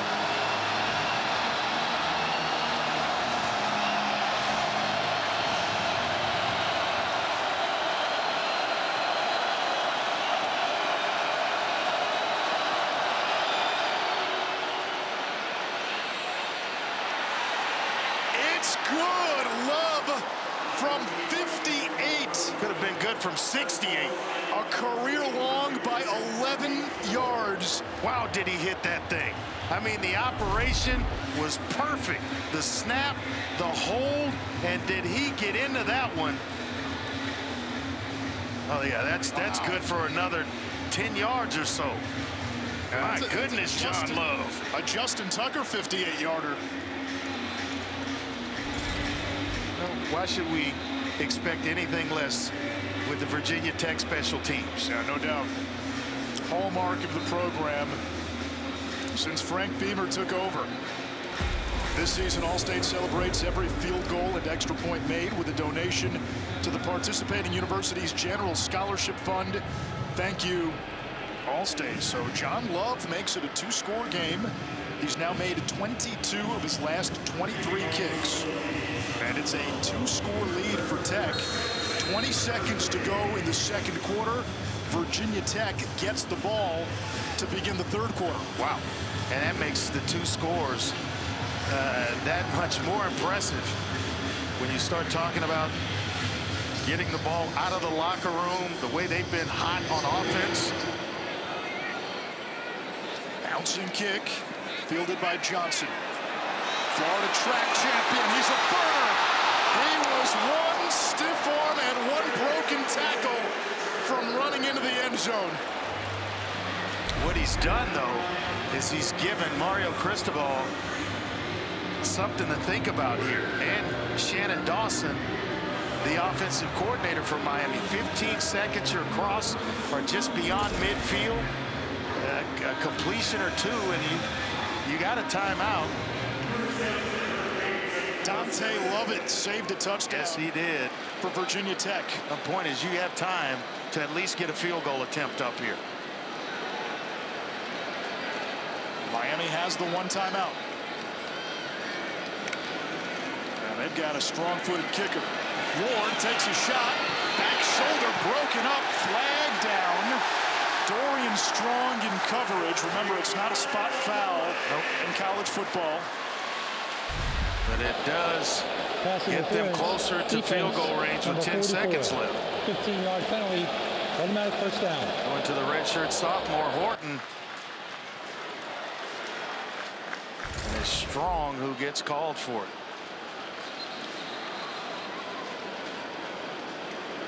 Got to back this one up to about the 38 or so. All the way down as if it were a spot foul. I keep wondering when that rule's going to change and become a spot foul. On Tuesday, the Miami kicker, Andy Borregales, hit the right upright from 64 in practice. His career long is 55.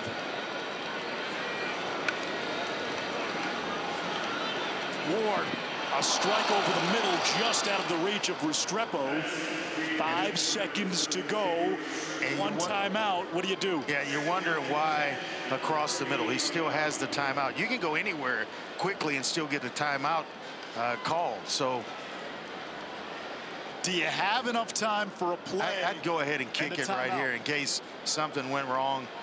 I may go ahead and kick the field goal right here if I'm Coach Cristobal. There's still 15 seconds on the play clock. Miami breaks the huddle.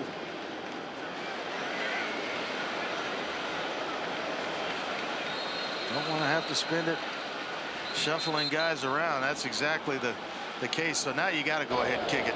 Timeout, Miami. The third and final timeout of the half. 30-second timeout. That 55-yarder you're talking about, it's been a few years ago. Or 2021 against Michigan State. They hadn't had to bring out the driver in a while. For his career, Borregales 5 of 8 from 50+. His older brother, Jose, former Groza Award winner at Miami. Andy was a semifinalist for the Groza a season ago. It's a family full of kickers. Yep. 56 yards or so here.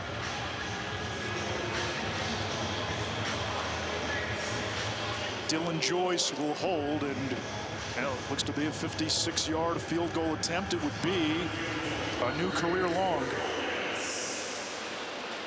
See if the pink shoes will pull him through here.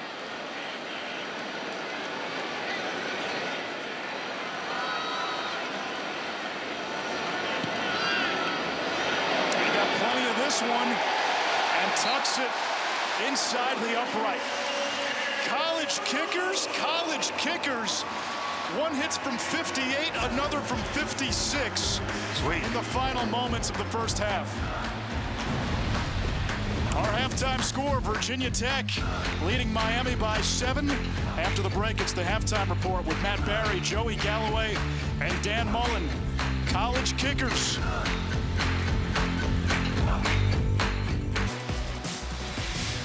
From Hard Rock Stadium, welcome back to ESPN College Football Primetime, presented by Ram Trucks. It's a part of the ACC on ESPN. Miami 4-0 was a juggernaut in non-conference. ACC opener against Virginia Tech. Hokies with the halftime lead. And Ishraf Andre Ware, Virginia Tech told us what their game plan was. They've executed it perfectly. They wanted to stay on schedule. They've been able to do that. Convert on third downs. They've been able to do that. And then take advantage of turnovers, not just getting points, but the big points. They're scoring touchdowns off 2 turnovers by Miami. And the run game's been there with both Tootin and the running back Drones. Miami had the 2 turnovers, and that has led to 14 points for Virginia Tech.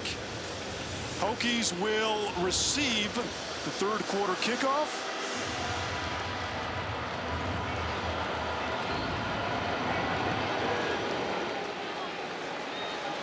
As we take a look at our player spotlight, brought to you by Cintas. Here we go. You see just the production tonight from Cam Ward, over 200 yards passing, but trailing on the scoreboard. And then Tootin has been, he's just running like, you know, like we expected him to. A guy that has found himself in the secondary, averaging about 9 yards a clip. It's impressive, the job that Virginia Tech has been able to do here on the road in this one.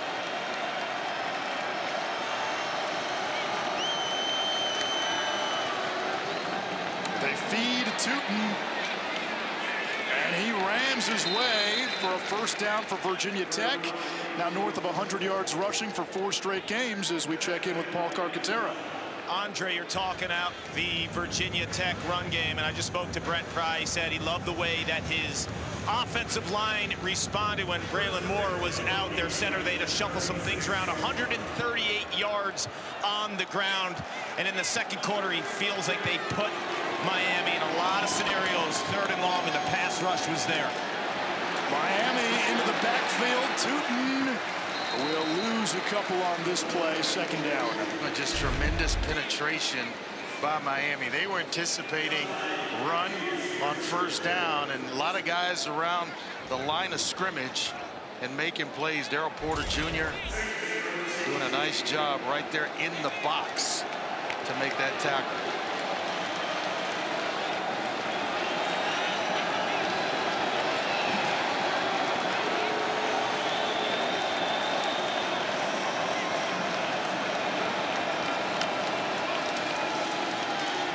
Tootin will try to get some of it back and plows to the 41, 3rd down. What a nice kick out block by Benji Gosnell, the tight end, to open up a nice seam inside for Tootin. Now, I tell you what, Cart talked about it. 138 yards in the first half rushing for Virginia Tech. It's impressive because Miami was only allowing 64 yards per contest on the ground. That's 2nd in the ACC, 6th in the nation.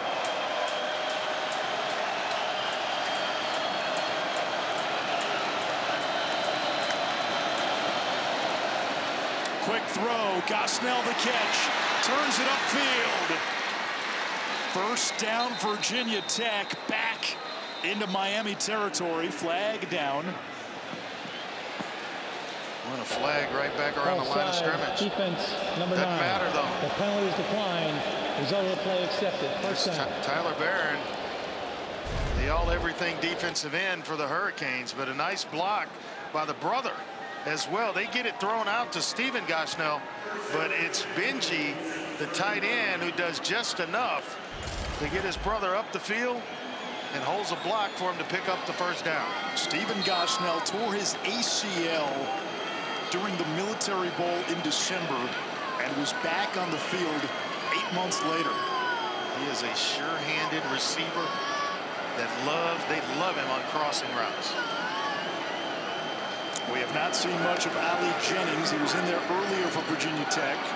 Malachi Thomas gets the call, got a yard. Jennings, a former 1,000-yard receiver at ODU.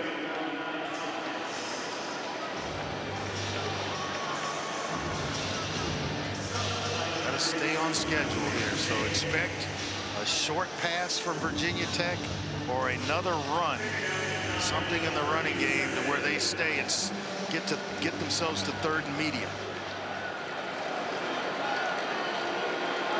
The tight end Benji got Snell in motion. Jalen Lane in the slot. Toss to Malachi Thomas. Hit by Alston. And he got a yard. Third down at about 7. This is when they like to move Kyron Drones on a rollout, short rolls to one side of the field or the other. It's usually been to the wide side of the field. So he has a little more room to extend the play.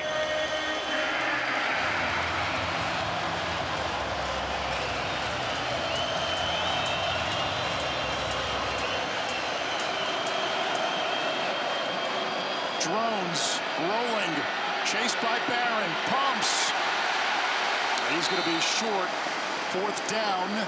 Wesley Besaint making the play. They're not afraid to roll the dice. They've done it 8 times this year. 3 of 8 on 4th down attempts. It's just 38%. But when you have a weapon like John Love, why not add points and extend this back to a 2-score lead? Love hit from 58 late in the first half. This is from 52.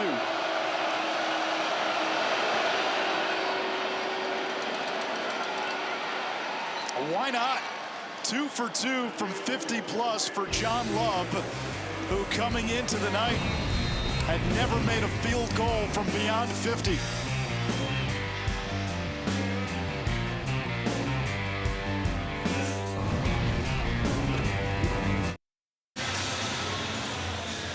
Help people affected by Hurricane Helene.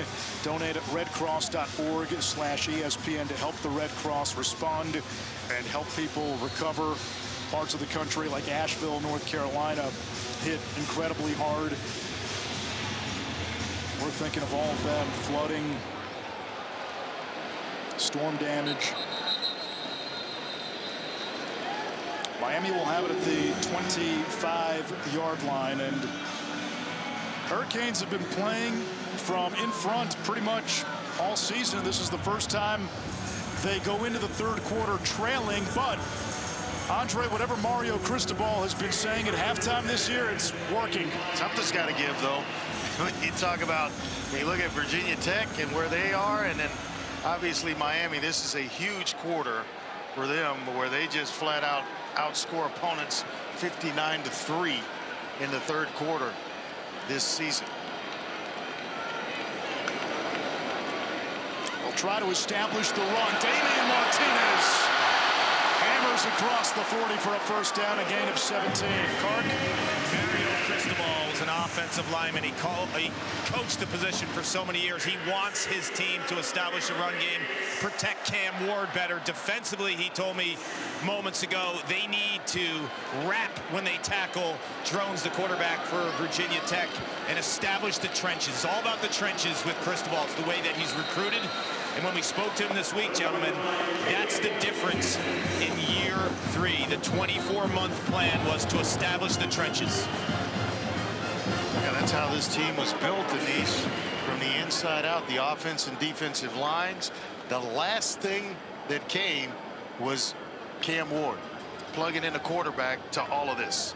Meanwhile, for Virginia Tech, the nation's leader in sacks, Antoine Powell-Ryland, is down.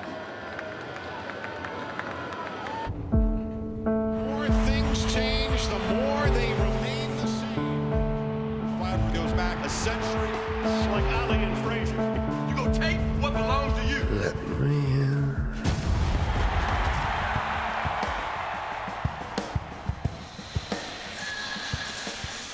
Big one Saturday in Tuscaloosa, number 2 against number 4. Last 7 seasons, these two have combined for 4 national championships. And as of today, Mel Kiper has Georgia's Carson Beck as the number 1 quarterback prospect for the next draft. Jalen Milroe, number 5.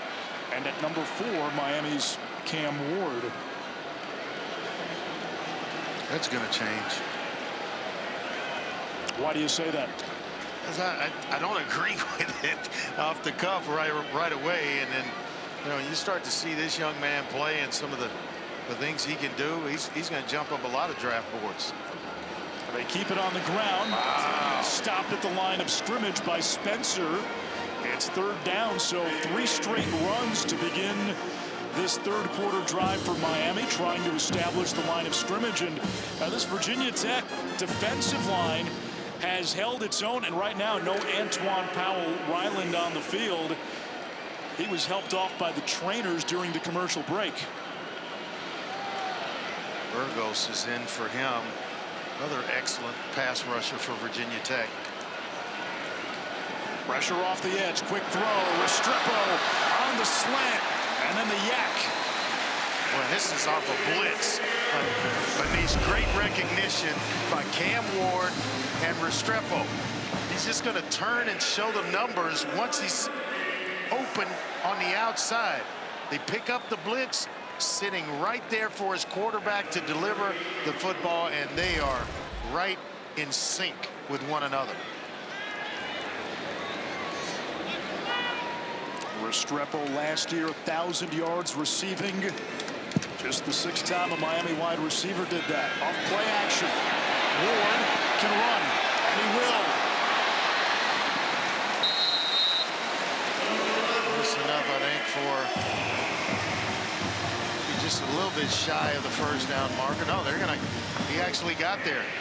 He's just so calm, cool, and collected that he's not in a hurry to do anything. He processes well. The only thing he does fast is get through his reads, and the ball comes out. And it's a very, very quick delivery, that of Cam Ward. There was a great Hemingway line on a bullfighter when he said, "I've never seen him do an awkward thing. He won't until he gets scared. He never gets scared." That seems to be Cam Ward as Damian Martinez lowers the head and gets inside the 25. The confidence just oozes off the young man.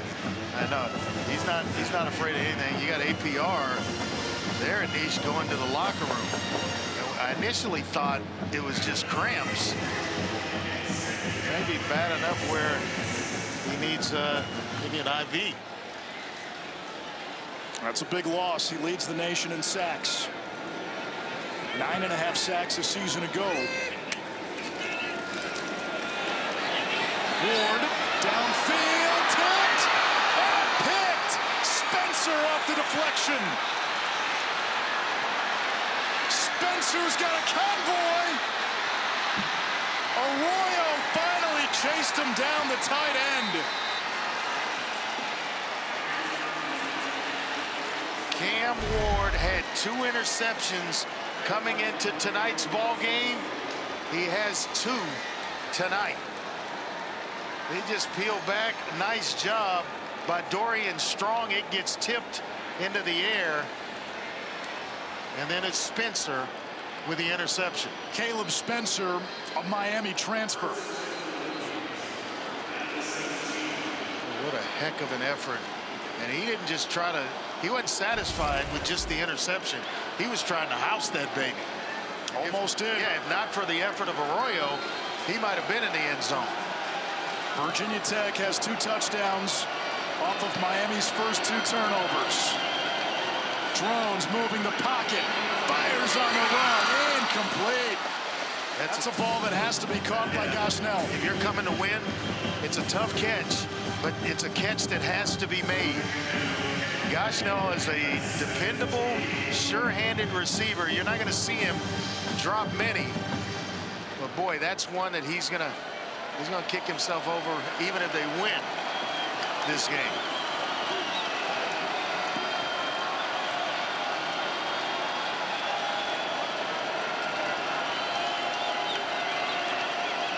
There's the toss to Tootin.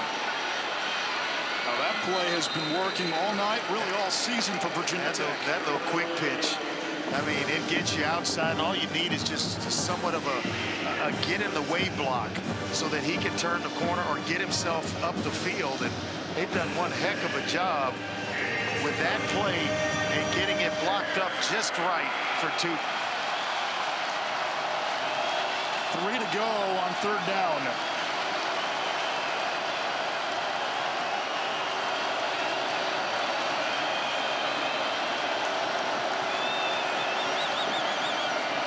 Here's the rush. Drones drops it off, incomplete, left it short for Benji Gosnell, the tight end, and John Love will come on for field goal attempt number 3. Crazy part about it is both Gosnell brothers were in the same area. Steven was there along with Benji, and Steven's showing a little frustration because he knew somebody's in the wrong spot. ACC opener for both Virginia Tech and Miami. Love is hit from 58 and 52. These are the tough ones.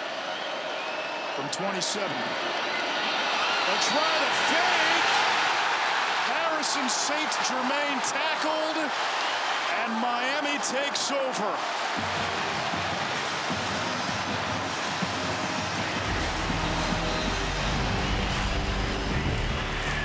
Need the points.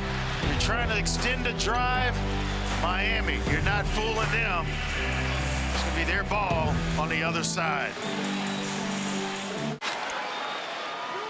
Let's go back and take a look at the play by Malik Bryant, who gets excellent penetration, doesn't fool him, and they're trying to run a little shovel pass underneath to St. Germain, goes for nothing.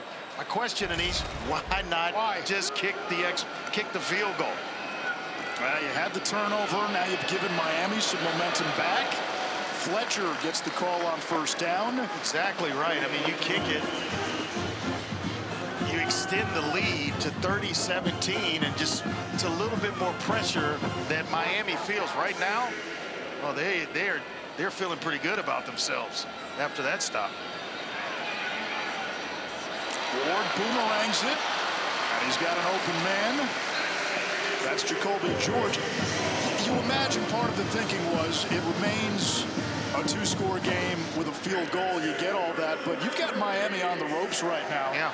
And now you've given them an opening. And let's be honest, Andre, when you play a team like Virginia Tech, when it comes to special teams, you prepare for everything. You're expecting something like that at some point, and tell you what, hats off to the Hurricanes. They were prepared, ready, and executed.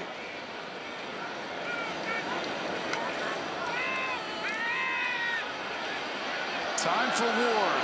Hit as he throws it, and it's caught. Isaiah Horton brings in the wounded duck. But it's going right. It's going right. They get to the face of Cam Ward. Excellent pass rush, and he's hit right as the ball is about to come out. Stays in the air forever. Panay hits him, and it's Horton, the youngster, the redshirt sophomore out of Murfreesboro, Tennessee, that comes up with a big grab. Had a career high 8 catches for 108 yards last week. Fletcher sets up a second down, and you get the sense Miami a little more committed to the run, establishing the line of scrimmage here. They are. They have their run blocking tight end in the game, and Cam McCormick, who is excellent, an excellent inline blocking tight end. It opened up a nice little crease there.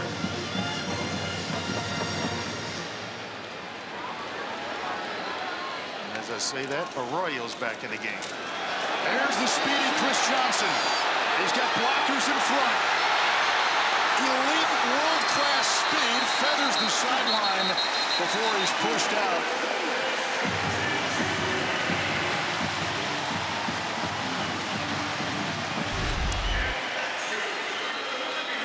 Noah, the right tackle, watch his block here as he steps down, pulls outside, just showing you the agility of a big guy. Cleans up everything.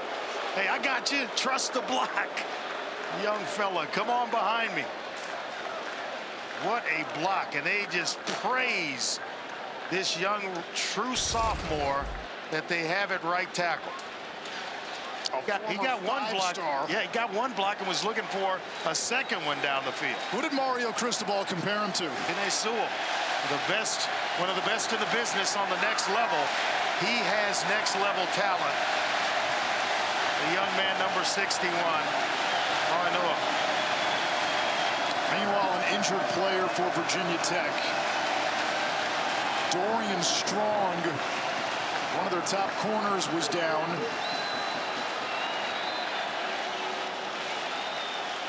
Boy, that fake field goal. Don't you know, Virginia Tech and everybody on that sideline would love to have that call back.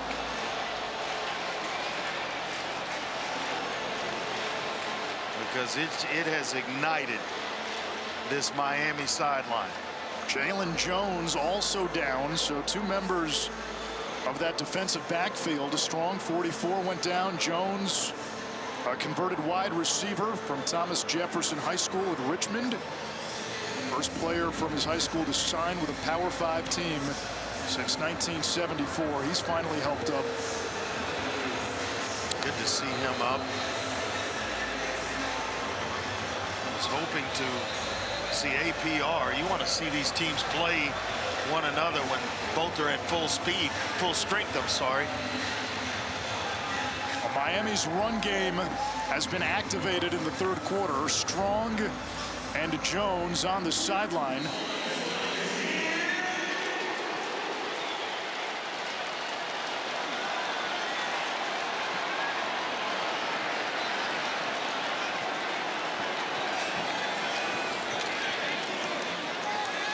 Hand off to Lyle. And he's spun down quickly, a gain of a couple. 91-yard touchdown run. Their last game against South Florida. It's the longest in school history. The coaches just love and rave about his ability. A true freshman from Fort Lauderdale. Miami flipped him after he was committed to Ohio State. Johnson motions out. Pressure off the edge. They set up the screen. Dangerous play. It's incomplete. Tell you what, had he timed it, that was 6. It was getting ready to go for a while to Lofton. Elijah Lofton, one of the tight ends. If he is able to come down with that thing, there is nobody in front of him, and he's got a convoy of about 4 offensive linemen that had built a wall right in the middle of the field, and he just turns up. He's going to walk in the end zone. Miami entered the night as the best third down team in the country. 7 for 11.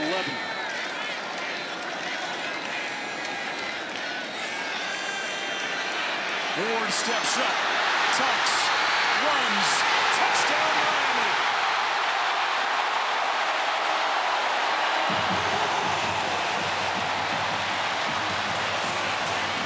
It's the part of his game that everyone seems to forget about.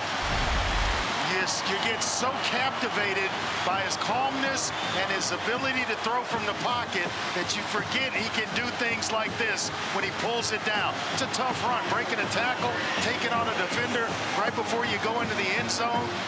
He's got everything you need to play the position.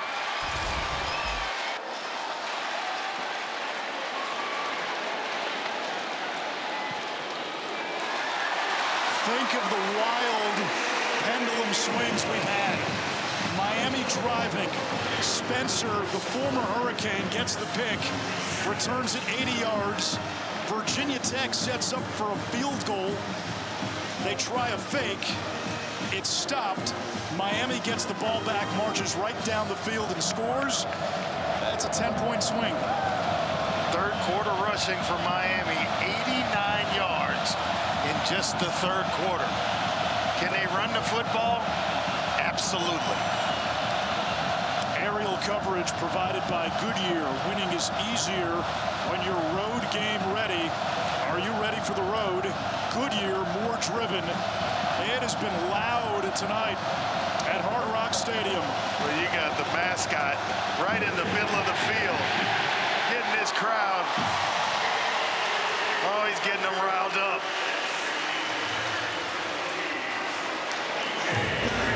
Sebastian finally runs off. Seabass and the boys got a little to cheer about now. No doubt, a little momentum on the side of the guys that have on the orange jerseys here in the third quarter. What is Virginia Tech's counter? You brought up the fact, the field goal, you're trying to make it more than the two-score game. You try the fake, it didn't work, but the momentum swing was real. The crowd re-engaged as you go back to the fake field goal on Tech's previous drive. This place has just been energized as the defense comes on the field, but the touchdown run of Cam Ward has got this place. It's electric in here all of a sudden.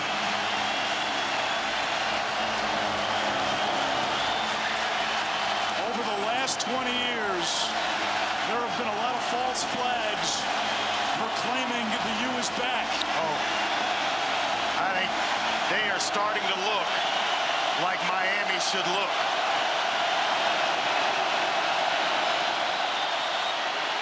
Drones chucks it to the sideline, and the tight end Gosnell with the rescue. That's a heck of a play. It appeared to be a broken play. Yeah, I thought Drones was getting ready to go down in the backfield, and Gosnell, the tight end version of the family, finds himself wide open in the flat. Dangerous pass, but man, is it effective. Malik Bryant, who blew up the fake field goal attempt, almost got to Drones.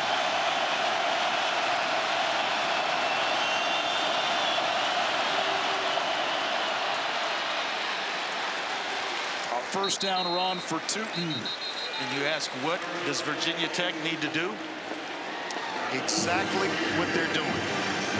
Move the chains, eat away at the clock, and find a way to the scoreboard at the end of drives. How do you do all that? Staying on schedule, which is the thing they told us.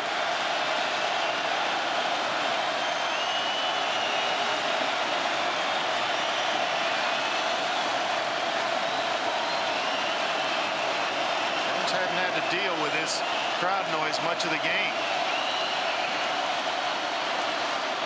A toss to Tootin. There's Bryant again. He's been in the middle of it all. And they feel good about Tootin, Anish, to the point where, you know, hey, we're going to put you out in space. We know you're going to have defenders show up, but we like what you bring, and he moves the pile towards the defense as opposed to back towards his offensive side of the ball. But and he comes up a little bit gimpy after that run. 18 touches for Tootin. They wanted to get him 20.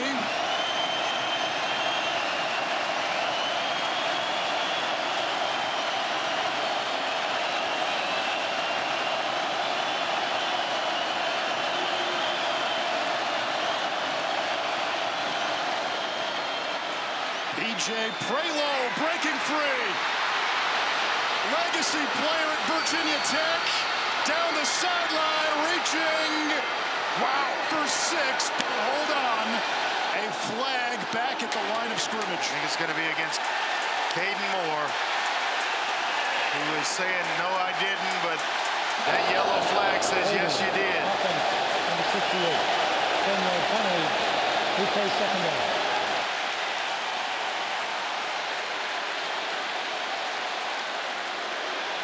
Wow. Let's see if it was even a factor in this run. That looks just like a good block. Oh my goodness. That looked like a good block by Caden Moore to me. Man, no wonder he had his hands up and was pleading his case as the play was taking place.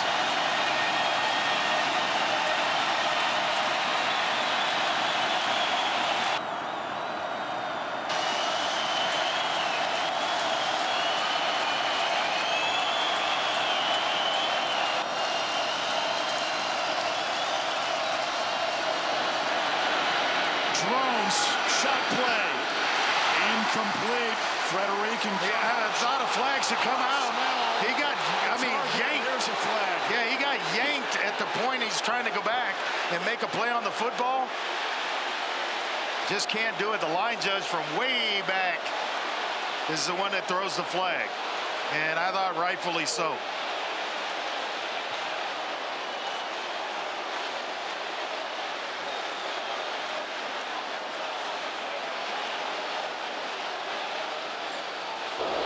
pass interference, defense number 29. 15-yard penalty, automatic first down. This is the end of the third quarter. The 15-yard penalty will be enforced to start the fourth quarter. Mario Cristobal was losing it on the sideline. This crowd is getting into it. It's about 10:30 on the East Coast in Miami. The party starts right about now. We got a heck of a finish from Hard Rock coming your way. Coach, how would you describe the emotions of this game? Well, it's a back-and-forth game. Conference play is going to be like that. We've had a lot of issues. You know, we create our own problems a couple times, but we keep fighting. We keep trying to get back into it. They got guys go down. We got guys go down. We just keep playing. What do you need from your defense right now? Stops. You know, that was a great defensive play, but, you know, it is what it is. Just got to keep playing, man. You just got to keep playing. Thank you, Coach. Got to keep playing. Nobody willing to flinch right now, Anish. Conference opener, Miami and Virginia Tech. Hurricanes in the top 10. Tech, after an up and down non-conference schedule, looking to score a big win before the start of the fourth quarter. Both teams getting into it near the logo at midfield. Virginia Tech backing down at all. Not one bit.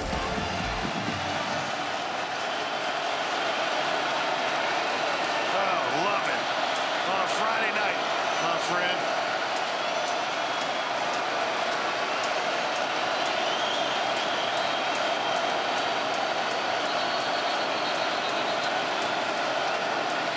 Play clock is Seconds gonna have to now they have a play clock timeout. issue, and I think we're going to get a whistle. The play clock was at 5, then jumped to 25. Started at 25, so get almost a do-over here if you're Virginia Tech offensively. Take your time a little bit.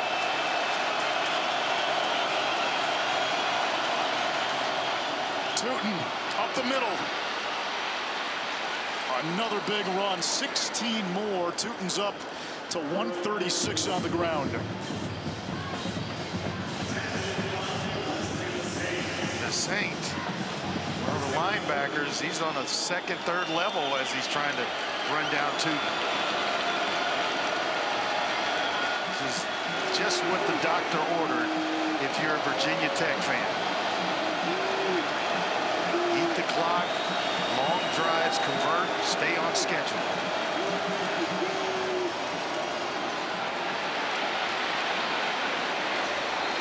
Tootin picks up 2. Watching Tootin right now, he's the perfect blend of speed with vision and toughness. In high school, he ran one of the fastest 60-meter times in South Jersey history.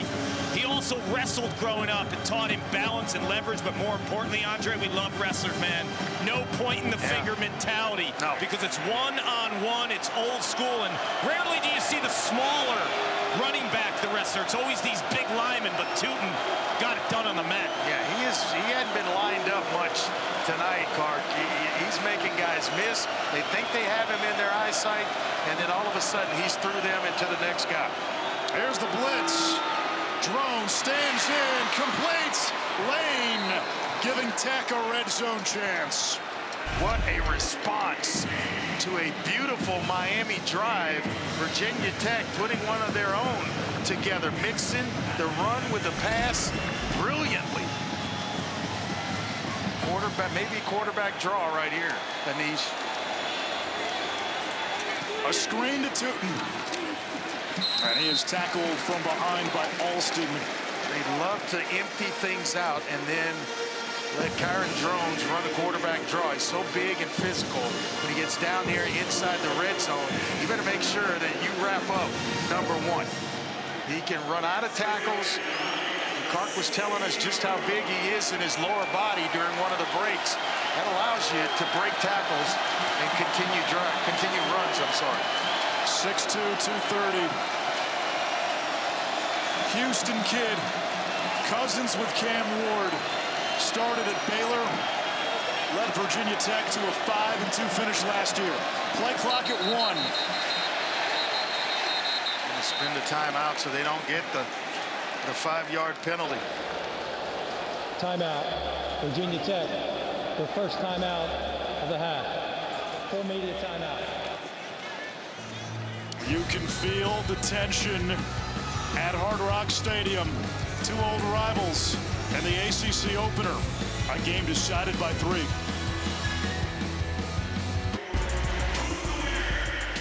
This is college football primetime presented by Ram Trucks.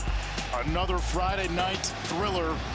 Virginia Tech with a 3-point lead on the road against number 7 Miami. Hokies were more than a 2-touchdown underdog tonight. Drones chased, hit, throws it away in the direction of Green. And he had Green one-on-one at the top of the screen working against Porter. And if you want a quick throw, it's the pre-snap read that takes you to that matchup where the ball can come out, and it's just those two that are going to battle over it rather than an almost sack and another momentum swing.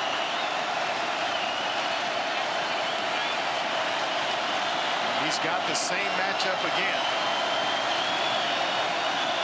Miami brings pressure. Drones retreating. Heaves it into the end zone. Caught! Hayden Green for the touchdown! A magician in Magic City. Kyron Drones. What a play! Boy, the job that Hayden Green does to get himself open. And how about Kyron Drones extending this play? Pressure right away. He's going to get away from the pass rush of a few Miami Hurricane defenders. And then Mr. Green at the end of it. Boy, what a drive by Virginia Tech in response to Miami. They just refuse, Anish, to flinch and refuse to go away. They have made it a 2-score game with 12:05 to go. And all of a sudden the volume has been turned down considerably. 10 plays, 75 yards. They chew up around 5 minutes and 15 seconds or so. And once again, big plays, or excuse me, big points on the end of drives. This drive, rather. Elijah Alston shaken up after the play. Extra point by Love. It's a 10-point lead for Virginia Tech. 12:05 left in regulation. Kyron Drones, 2 touchdowns through the air. 30 yards rushing on the ground. Tootin, a Virginia Tech career high 138 yards. And I asked Coach Brent Pry, you know, what's your message to the team? He says, hey, it's an opportunity to go down and play against a top 10 team on the road, a team and a program the caliber that of the University of Miami. And he followed it up with, this is why they came to Virginia Tech, to play in games like this and of this caliber. It has not disappointed tonight.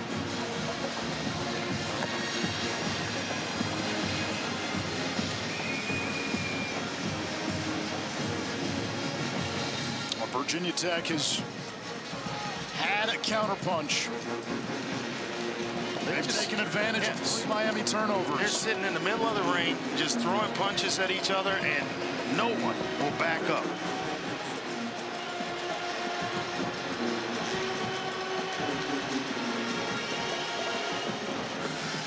It's time for tonight's American Express game track. And we look at the 2 quarterbacks, both from the Houston area, both cousins. Yeah, completion percentage favors Cam Ward a little bit, and obviously yards, but the 2 turnovers. One Drones of one of his own, but I tell you what, both teams they've rolled their sleeves up and they came to play tonight. Virginia Tech felt they let the Vanderbilt game slip away. They let the Rutgers game slip away because of how they started, making some miscues, self-inflicted errors. They felt they were a few plays from 4-0. This has been a vintage lunch pail performance from the Hokies. Totally agree with you in that regard. It's been a workman's like football game here for Virginia Tech, and it's exactly what they said it was going to take. It's going to take 60 minutes of football. They knew it and came in prepared to play it. And it looks like they may get APR back for this series. Son lined up on the sideline with the defense, ready to make his way back in. We check in with Kark. I'm about 5 yards from APR. He's jumping up and down. He is ready to go. Chin strap is buckled. And you know what's interesting? If someone talked about this game in August, no one would be surprised with what's going on right now. Virginia Tech returned 21 starters from a year ago. Drones, the quarterback, ended the season with a 5-2 record. I was talking to Jim Phillips, who's the ACC commissioner, and we were talking about those 2 losses. This is a team that's capable of coming down to Miami and winning. This was a team that a lot of folks nationally thought could be a dark horse, not just to win the ACC, but as a potential playoff team. Cam Ward entered the night with the Heisman hoopla around him. His team down 10 with 12:05 to go. Top Rank Boxing is coming up. Bernardo Osuna lets us know what's on tap. Top Rank Boxing on ESPN features Sandy Ryan making the 3rd defense of her welterweight title against Michaela Mayer, back on home soil at the theater at MSG, looking to become the women's champion at 147 pounds. That'll be immediately following Virginia Tech at Miami. First down, Miami. Virginia Tech was offsides on the kickoff, so Miami will start at the 30 instead of the 25, and Cam Ward had that first close-up week 1 against Florida. He's got another one tonight. Chris Johnson motions out. Johnson catches the screen. Stiff arm. Out of bounds near the 35. Well, you just kind of have to stay at home with him, right? If you're the first guy to arrive, because you know he's going to throw you a move. And if you bite on the move, he's so quick and fast that he's by you. And it looked as though Delane was in position, but then once he gave him the hint to go inside, he bit, and that allowed him to pick up, what, 4 yards, where basically it should have been nothing.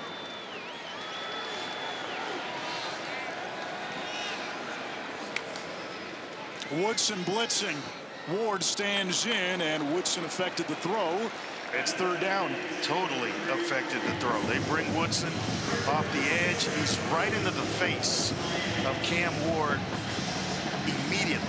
And so you're trying to throw a little hitch to the outside. You can't really even see where your receiver's located. Antoine Powell-Ryland into the game on this 3rd down, passing down.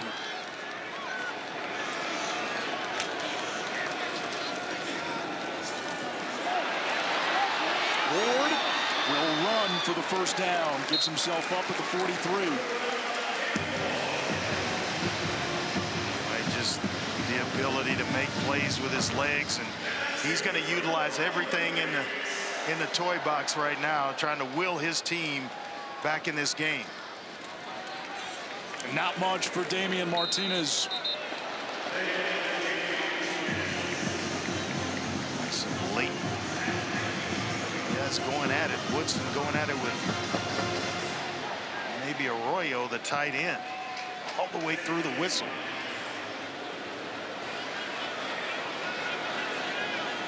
Miami might have numbers top of your screen.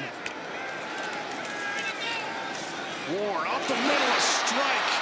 Sam Brown into Virginia Tech territory down to the 31, a gain of 24. And had a laser on it. I mean, he just knifed this through coverage.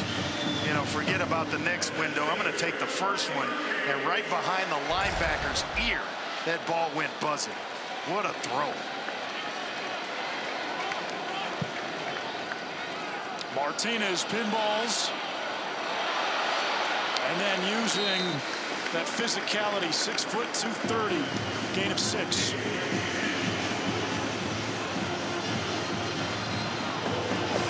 Cole Nelson is down for Virginia Tech. Maui Noa, the right tackle for Miami, is asking out of the game.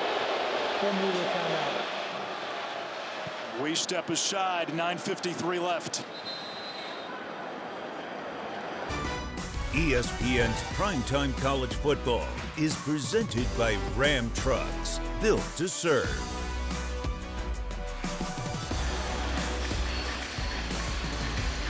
A strong legacy of quarterbacks at Miami, Testaverde and Torretta. Close friend, Gino Torretta. Jim Kelly was a first-round pick. Bernie Kosar, #1 overall. Shockingly, since Miami's been in the ACC, they've only had one quarterback drafted. That was Brad Kaya back in 2017. That's going to change in the spring of 2025. I got a feeling it's going to change going forward the way Coach Cristobal is recruiting to this program. Empty set on 2nd and 4. They better get some safety help at the top. Blitz off the edge. Ward steps up. Room to run. Inside the 10. And bumped from behind at about the 6-yard line. A gain of 19.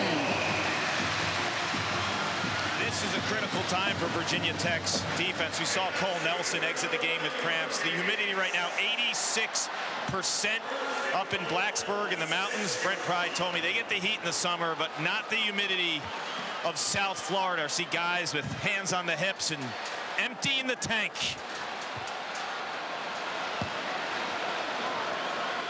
Well, you cannot hydrate enough when you know you're coming into an environment like this. Ward to the end zone, incomplete for George. Dorian Strong in coverage. Andre looked like maybe miscommunication there. Yeah, he was thinking that George was going to present himself a little bit faster and maybe stay inside. That's exactly what he thought, and George put his foot in the ground and went back outside. So just a little miscommunication between quarterback and receiver there. Martinez, who had 3 touchdowns last week, is the running back. 2nd and goal. Ward back of the end zone. Caught for a touchdown. College football's Methuselah, the 9th-year senior, Cam McCormick. Mostly known as a run blocker. He gets behind coverage, behind the 2nd level of the defense, and the touch and the timing. There's no time to react if you're Virginia Tech with that pass from Cam Ward. McCormick, in another age, caught the first pass of his collegiate career while at Oregon, and the quarterback was Justin Herbert. PAT is good by Borean Boregalis. The man who's been in college football forever brings it back to a 3-point game. Ward to McCormick, 34-31, plenty of time left. Cam McCormick, who caught the last touchdown for Miami, began his career at Oregon. He played with Justin Herbert, who's entering his 5th NFL season. Redshirted in 2016, from 2018 to 2021 due to injuries and then the COVID year, only played in 3 games, transferred to Miami in 2023, and now in his final season of collegiate eligibility. Many medical red shirts plus the COVID year. That's how you get to 9. Are you sure it's his last one? For some people, it's the best 4 years of their lives. For Cam, it's the best 9 years. Double up on it. Brent Pry will try to change the narrative as head coach at Virginia Tech. 1-9 in 1-score games this season, or in his career. 0-2, both losses this season, I should say, were 1-score losses to Rutgers and Vandy.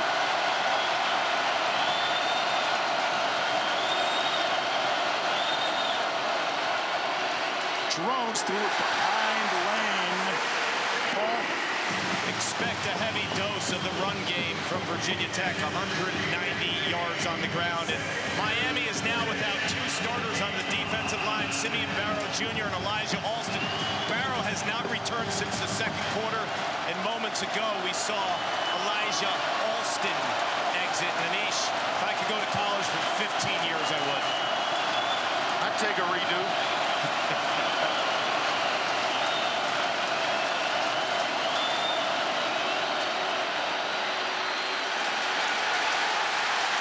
Newton, a lot of spinning.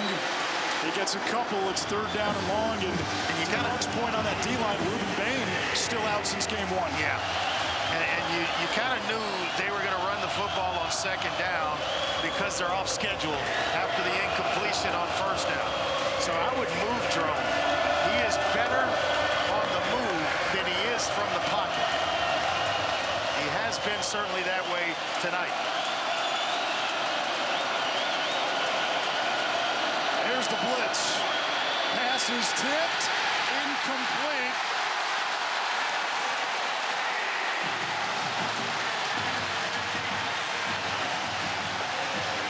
And Virginia Tech will punt.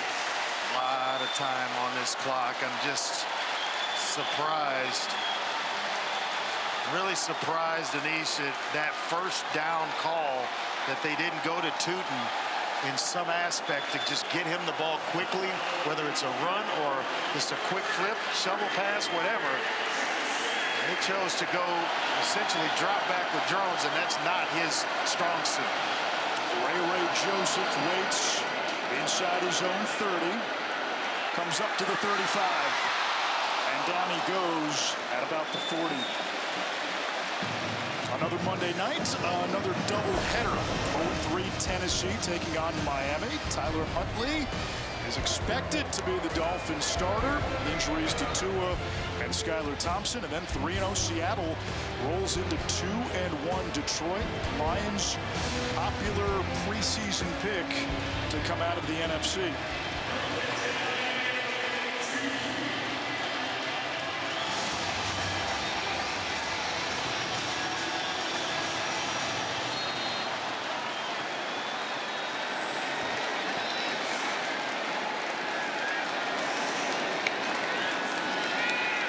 Ward steps up and engulfed, sacked back at the 36-yard line. Aeneas Peebles. He's a big fella inside. You don't really expect to get pass rush like that from the inside from 16, Aeneas Peebles, but he just goes right around the right guard, Inez Cooper. Much fancy there. It's just, hey, I'm going to beat the guy in front of me, and he did it. Loss of 7. Free play. Ward downfield, and the catch made by Arroyo. Now, I don't know if it's enough to not take the penalty. I think you take the penalty and save the down if you're Miami. Now, I think it's an offsides penalty against Virginia Tech, and that's what it is.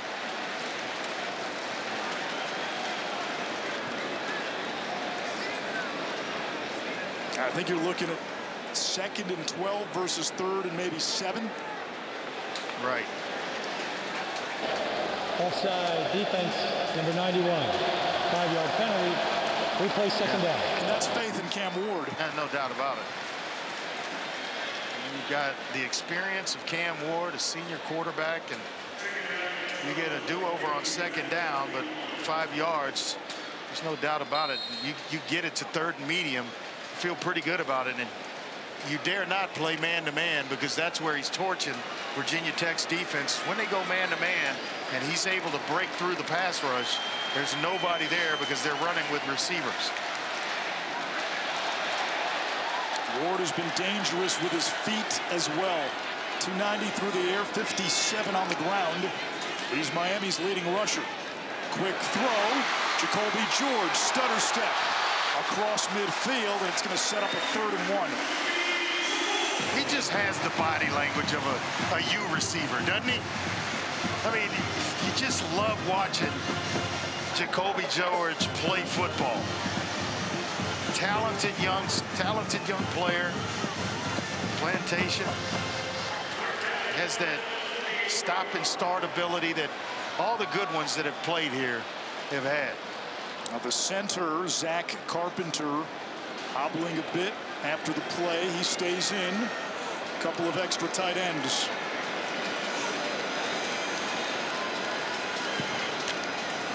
Horton comes in motion. Martinez, first down. Flag comes in at the tail end of the play. This is coming back. It's going to be a hole. One of the tight ends, it's either Arroyo or McCormick. We got a handful of the jersey of Delane. And so rather than, but I tell you what. Holding, offense, number 2. 10-yard penalty. Replays second down. They call Isaiah Horton for it on the outside, but had they not called that, Lane just kind of threw his hands up and stopped playing football. But right out on the edges, you get a handful of jersey. That is holding.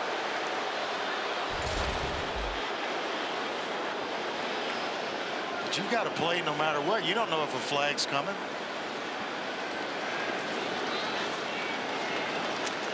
And it backs Miami up only a couple of yards. Remember, it's 10 yards from the spot of the foul. Yeah. So it's 3rd down, 3 to go. Got to believe a run's coming and then maybe going for it on 4th down. Now this would feel like 4-down territory with the quarterback Ward. Pressure from the middle. Ward throwing downfield into the Virginia Tech sideline. Incomplete. 4th down.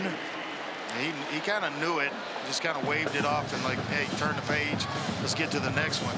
You won't see him throw many like that. He had a receiver in the flat open and just overshot it. The old elbow dipped and the ball went high on him.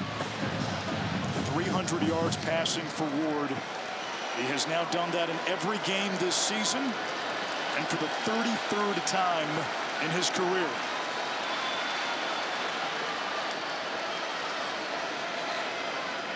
Comes the pressure. Ward gets rid of it somehow. Restrepo on his backside makes the catch. 1st down. That's amazing. Amazing catch by Restrepo. You're talking, here comes the all-out blitz. And Restrepo he's trying to redirect himself. He slips, but just the presence in mind to put his hands up, and the ball finds his hands. Amazing play.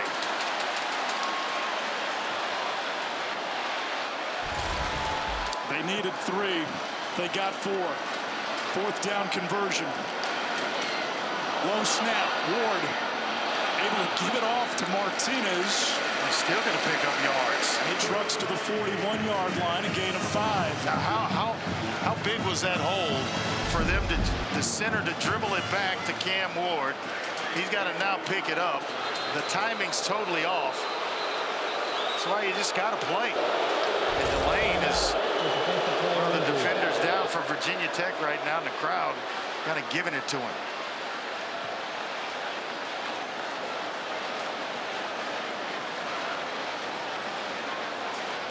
Now, one thing about Cam Ward, he's lost a fumble, he's turned it over twice, yet you never sense an ounce of panic.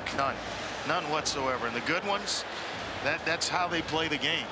It's, hey, let's turn the page, get to the next play. That's over. And that's what he conveys to all the guys that are in the huddle with him.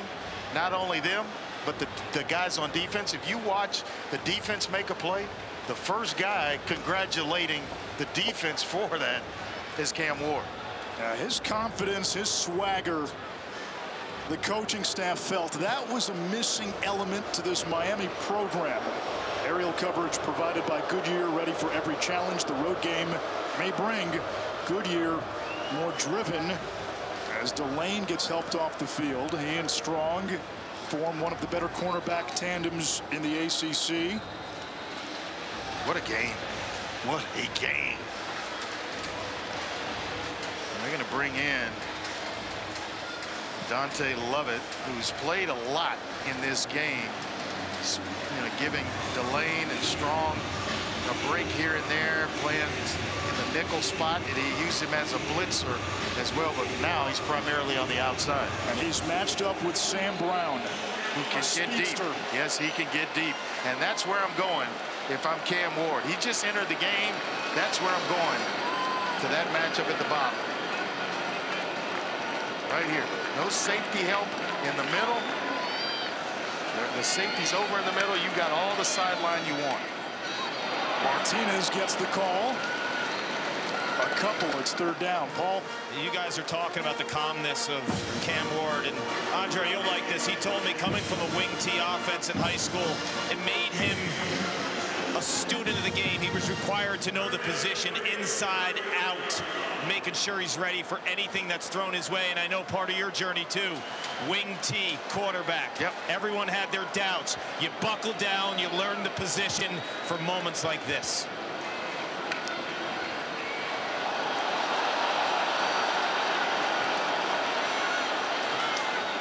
Directing traffic here, has total control of this offense, Anish. On the slant, complete. First down, Isaiah Horton. And now with Miami inside the 30, if you're Virginia Tech, when do you start thinking about using your timeouts to make sure there's time for you got to start, Miami scores? Start trying to match it up now, because you're at 3 minutes. You're going to get a stoppage at the 2-minute timeout. But I don't know if you can really allow a full minute to walk off, to tick off this clock before you start stopping it. You want to give Drones as much time as possible to put a drive together. A field goal ties it. A touchdown gives Miami its first lead since it was 14-7. Edge pressure. Ward ducks away. Spencer had him. Ward flips it to Williams. How do you like this? Down the sideline. Pushed out inside the 5. The improbability of Cam Ward. If there is a trip to New York in his future, and I gotta believe it is, a play like this is one that's going to come up over and over when you start talking about the playmaking ability of Cam Ward. Amazing reaction against pressure that's there. Should have been down twice, and he found a way to get it out of his hands and into Riley Williams, who turns it into a big, big play for the Hurricanes. Andre, there have been 3 plays on this drive. Go back to the 4th down conversion. Restrepo on his backside slips. Ward hits him. Restrepo puts his hands up. It advances the drive. Then you had the bad snap, which Ward picks up, hands to his running back. It turned into positive yards. That looked like a busted play. It looked like Virginia Tech's defense would get Miami behind the chains, and Ward creates something out of nothing as we come to the 2-minute timeout. Peebles a little banged up, walking off the field. Miami down 3. 2 minutes to go in regulation. Let's go back and take a look at the magic of Cam Ward. Restrepo slipping, finds a way to reel it in. Then they dribble one back. He's calm, cool, and collected, gets it to his running back for a short gain.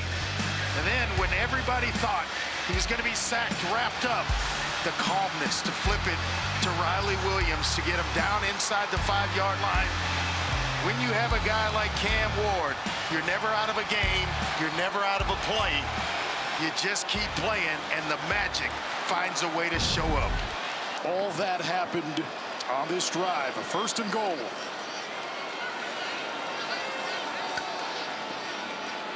Ward to a wide open Horton, and Miami takes the lead.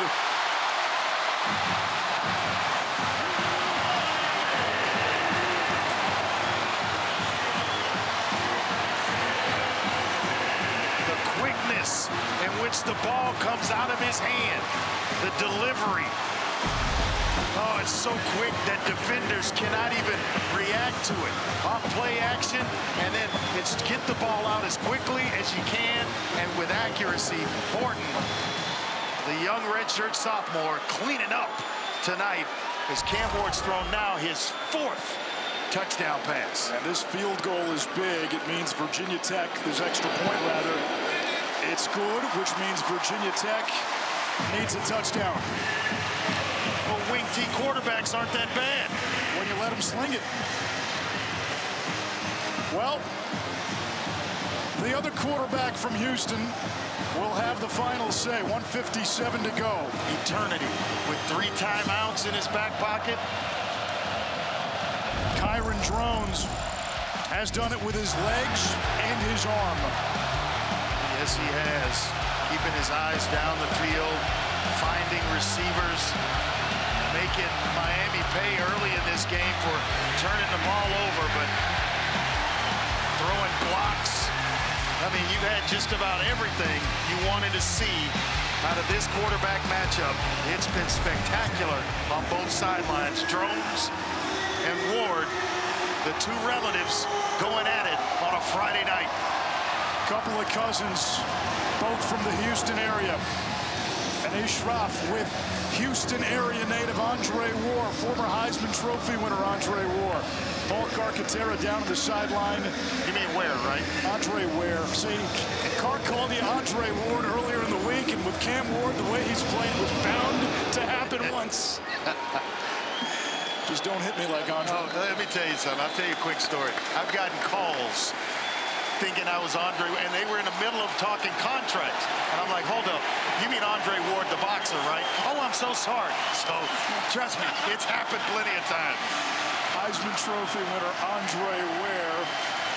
You take his money, Dre. Right? You take the boxer's money. Absolutely, I would. Deposit right in the bank.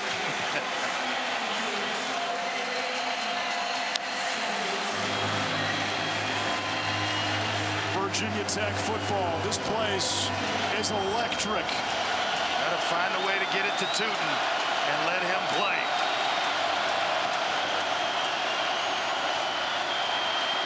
Lane hangs on, slips a tackle, and pummels forward for a gain of 7. But he's not very big. At 5'10", about 195 pounds or so. But he breaks tackles. He's reliable. And he's a playmaker. Clock continues to run. 2 timeouts for Tech. Delayed pressure.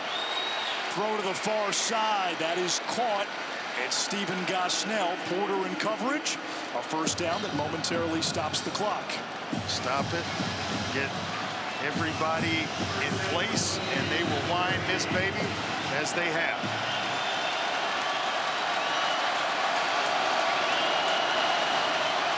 Four-man twist. Drones fits it in there. Felton spun out of bounds by Kiko Malinoa. They want to call a timeout. He was inbounds. He was down. I would take one right here. No reason to rush. Take the timeout. Get the proper play call. Clock continues to run. You can't tie this up with a field goal. You got to score a touchdown, and you need the time. 50 seconds. Time for Drones. He'll try to run. Pulled down from behind. It's 3rd down. Clock still running. Virginia Tech not taking any of its 2 timeouts. Should have taken it after after first down. And now they do. They let about 6 seconds off the clock. It's more than that, Anish. Between where they should have taken the timeout. Virginia Tech, their 2nd timeout of the half. And where they just took the first one. Just call the timeout, settle everybody down, and get the proper play call. There's no reason to go home with a couple of timeouts in your back pocket.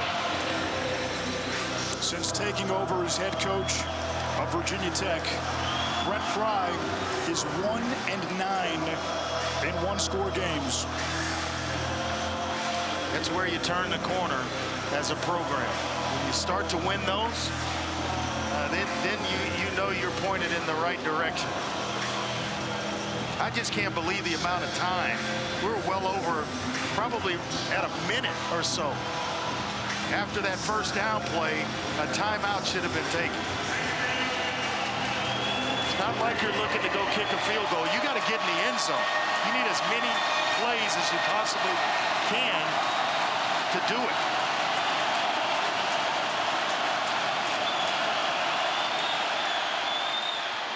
Stephen Gosnell with a first down into Miami territory. It momentarily stops the clock. Now the clock starts again. Ball should be snapped.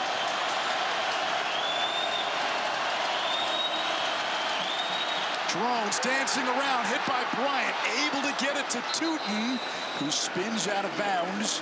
The clock stops with 18 seconds to go. Virginia Tech needs a touchdown. So if you take all those seconds that were wasted by not taking a timeout or allowing the ball to be snapped 2 and 3 seconds late, those are plays that should be run by saving what's on the clock.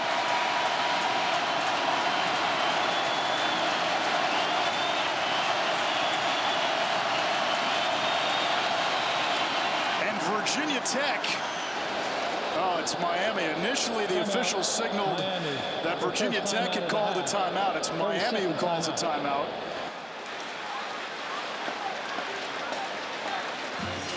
Earlier in this game, Virginia Tech lined up for a field goal and would have made it a 30-17 game. Instead, they went for a fake, were stopped.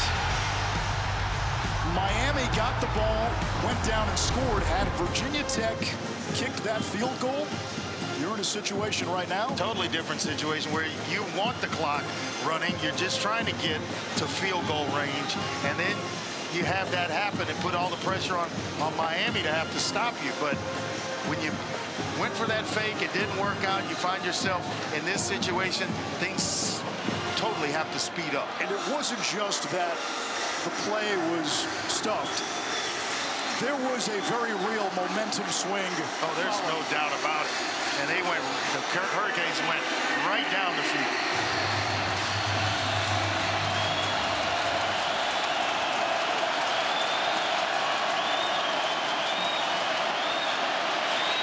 Drones steps up. Deep downfield. Green was out of bounds. 8 seconds remain. Deani Hill in coverage. It's a lot of time to run one play. It's clearly out of bounds.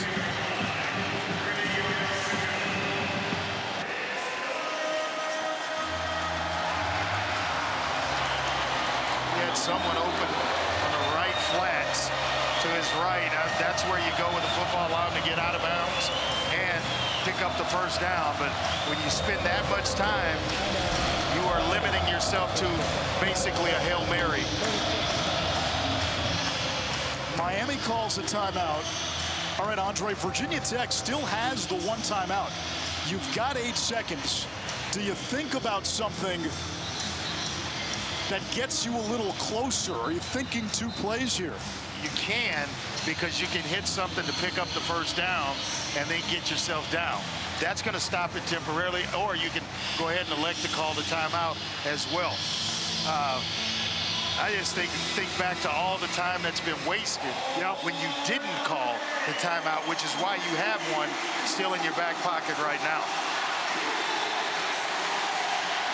A lot of time rolled off that clock between first and third down. Miami playing 3 defensive backs inside the 10-yard line. They're backing off. The message should have been catch it quick and get down. A lot of time going off. Drones is going to run, and he's able to get out of bounds with 3 seconds to go. Everybody dropped. Drones took off. 5 seconds elapsed. And now Virginia Tech. Got to throw to the end zone here. Yeah.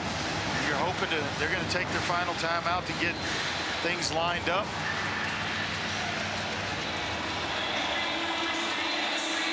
What a game. What a ball game. 31 yards to go for Virginia Tech. Looking for a top 10 road win.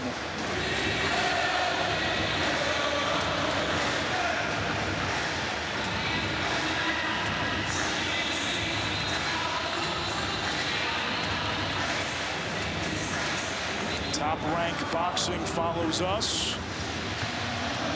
The last time the Hokies had a top 10 road win at Ohio State, and remember, that Ohio State team came all the way back to win a national championship. Make sure you have the proper amount of guys on the field. If you're Miami, you don't want a penalty that's going to give Virginia Tech an extra down to play. Counting 11. See what we have here.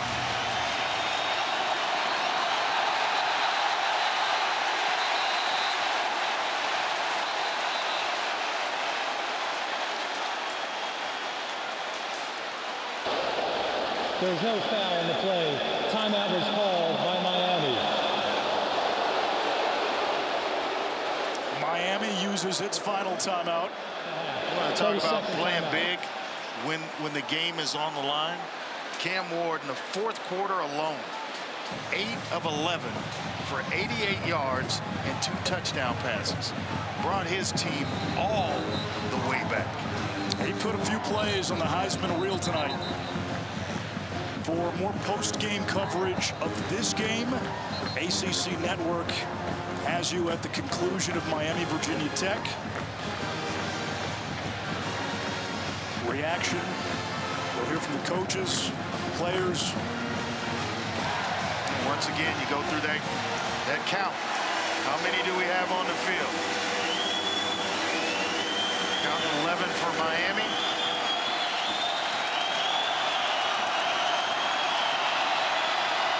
Comes down to this. Drones lets it fly.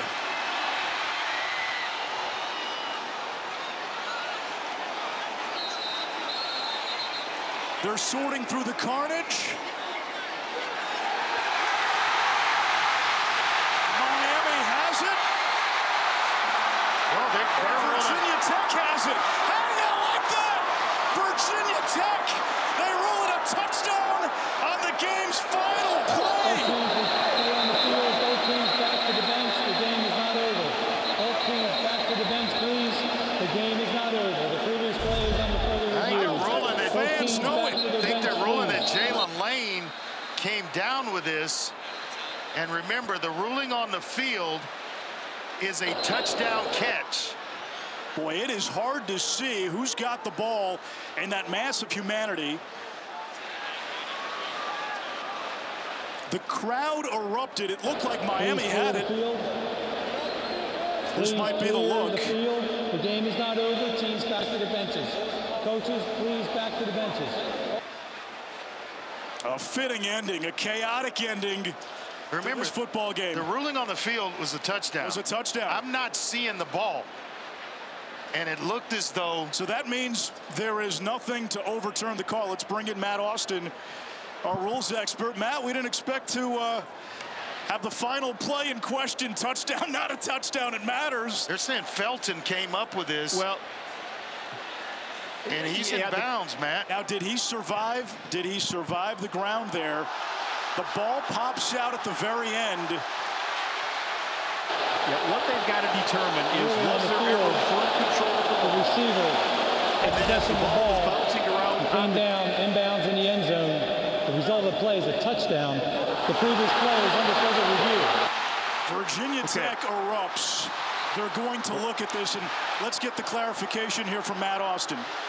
Yeah, they've been looking at it already. There has to be firm control by the receiver all the way to the ground. Once they're on the ground, the ball was bouncing around a little bit, and it was touched by several different players. There was at least one Miami player who was out of bounds, who I think touched the ball, which if they don't have firm control, that would make it an incomplete pass. So this is going to be an interesting call by the replay officials. Does anybody ever have firm control? Does that justify firm control?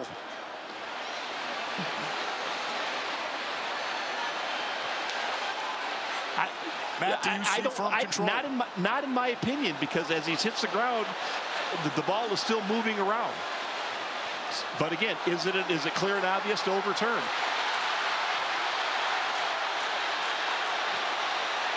The whole game and the outcome comes down to a replay review. Wow. 6'5", Daquan Felton went up. That's the guy you want to throw it to. Indisputable video evidence to overturn the call. And now, Matt, question: can a guy laying out of bounds in this situation, punch the ball out where it starts the movement, and he's already out of bounds making a play on it? Well, no. If he has firm control of the ball and he's got a body part down on the ground, then really the play's over at that point. Anybody that rips it out, that'd be a second act. It would still be a completed pass. But with this many hands on the ball above their heads, did anyone have firm control of the ball? That's the question. Wow, Felton. I thought it was Lane. It was Felton.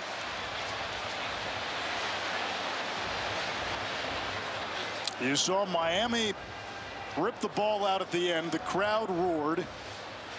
It appeared the game was over. Miami won, and then after what felt like an eternity, the officials signaled touchdown. Virginia Tech's bench erupted. And now the question is, do you have enough evidence to overturn the call? We're back to where I feel we always are. What is a catch?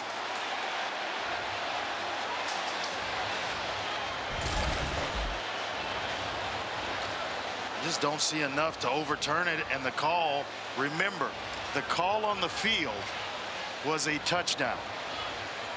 Now the command center in Charlotte, North Carolina for ACC replay is poring over every last frame.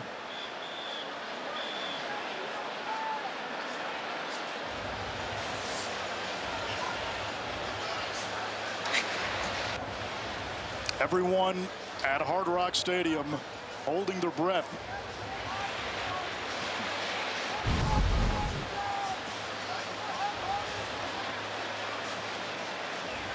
This is what the officials are looking at.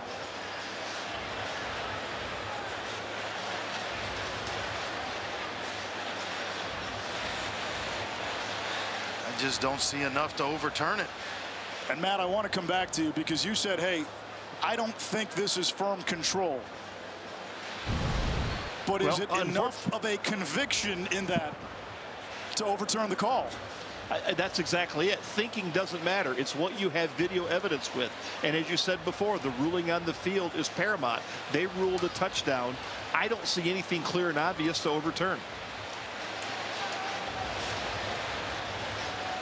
And if that's how the replay booth sees it, if there's nothing clear and obvious, Virginia Tech is leaving South Florida with a top 10 win.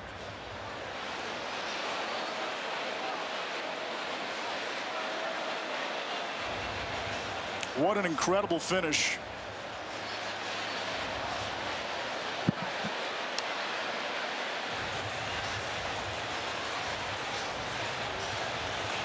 It looks like we're going to get the verdict. After further review, the ruling on the field is reversed. It's an incomplete pass. The game is over.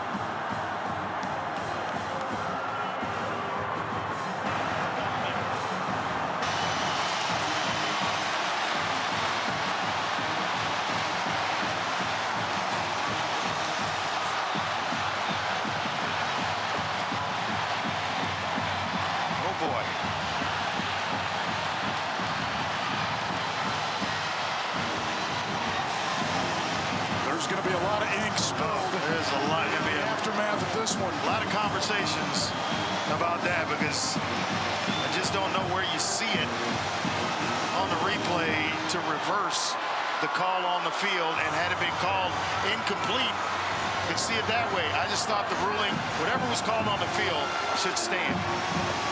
That's tough. They looked at that for a long time, and we had a rules expert, Matt Austin, who does a fantastic job on a lot of broadcasts throughout the season. And Matt said he thought it was incomplete, wasn't sure there was enough to overturn it. Let's get down to Paul. Coach, how would you describe this game, but more specifically, this ending? Well, let's describe the game first. Sloppy, okay, and give them credit. That's a good football team, and we knew their best football hadn't been played yet. Second of all, sloppy, but we kept fighting. We lost 5-6 guys to injury, and we kept going, and at the end found a way, and it came down to a half an inch, you know. So proud of this team. A lot of work to do, but came out with a W. Your average margin of victory was 42 points coming into this game in the 4 prior contests. Tonight was tough, but you had Cam Ward. His demeanor, how would you define it? I mean, he was unshaken. You know, we had a couple turnovers. He knew it wasn't his best football, but the best quality of him, he just keeps coming. He's an alpha. You know, the guys believe in him. He believes in the guys. We just kept playing and found a way to get it done. Thank you, Coach. Thank you. An incredible game from start to finish. Came down to inches. It came down to a replay review on a Hail Mary.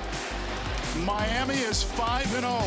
They win their ACC opener. You have not heard, though, of the last of this ending. Canes win it by 4 for Andre Ware and Paul Carcaterra. I'm Anish Shroff. Top-ranked boxing from Madison Square Garden. Next.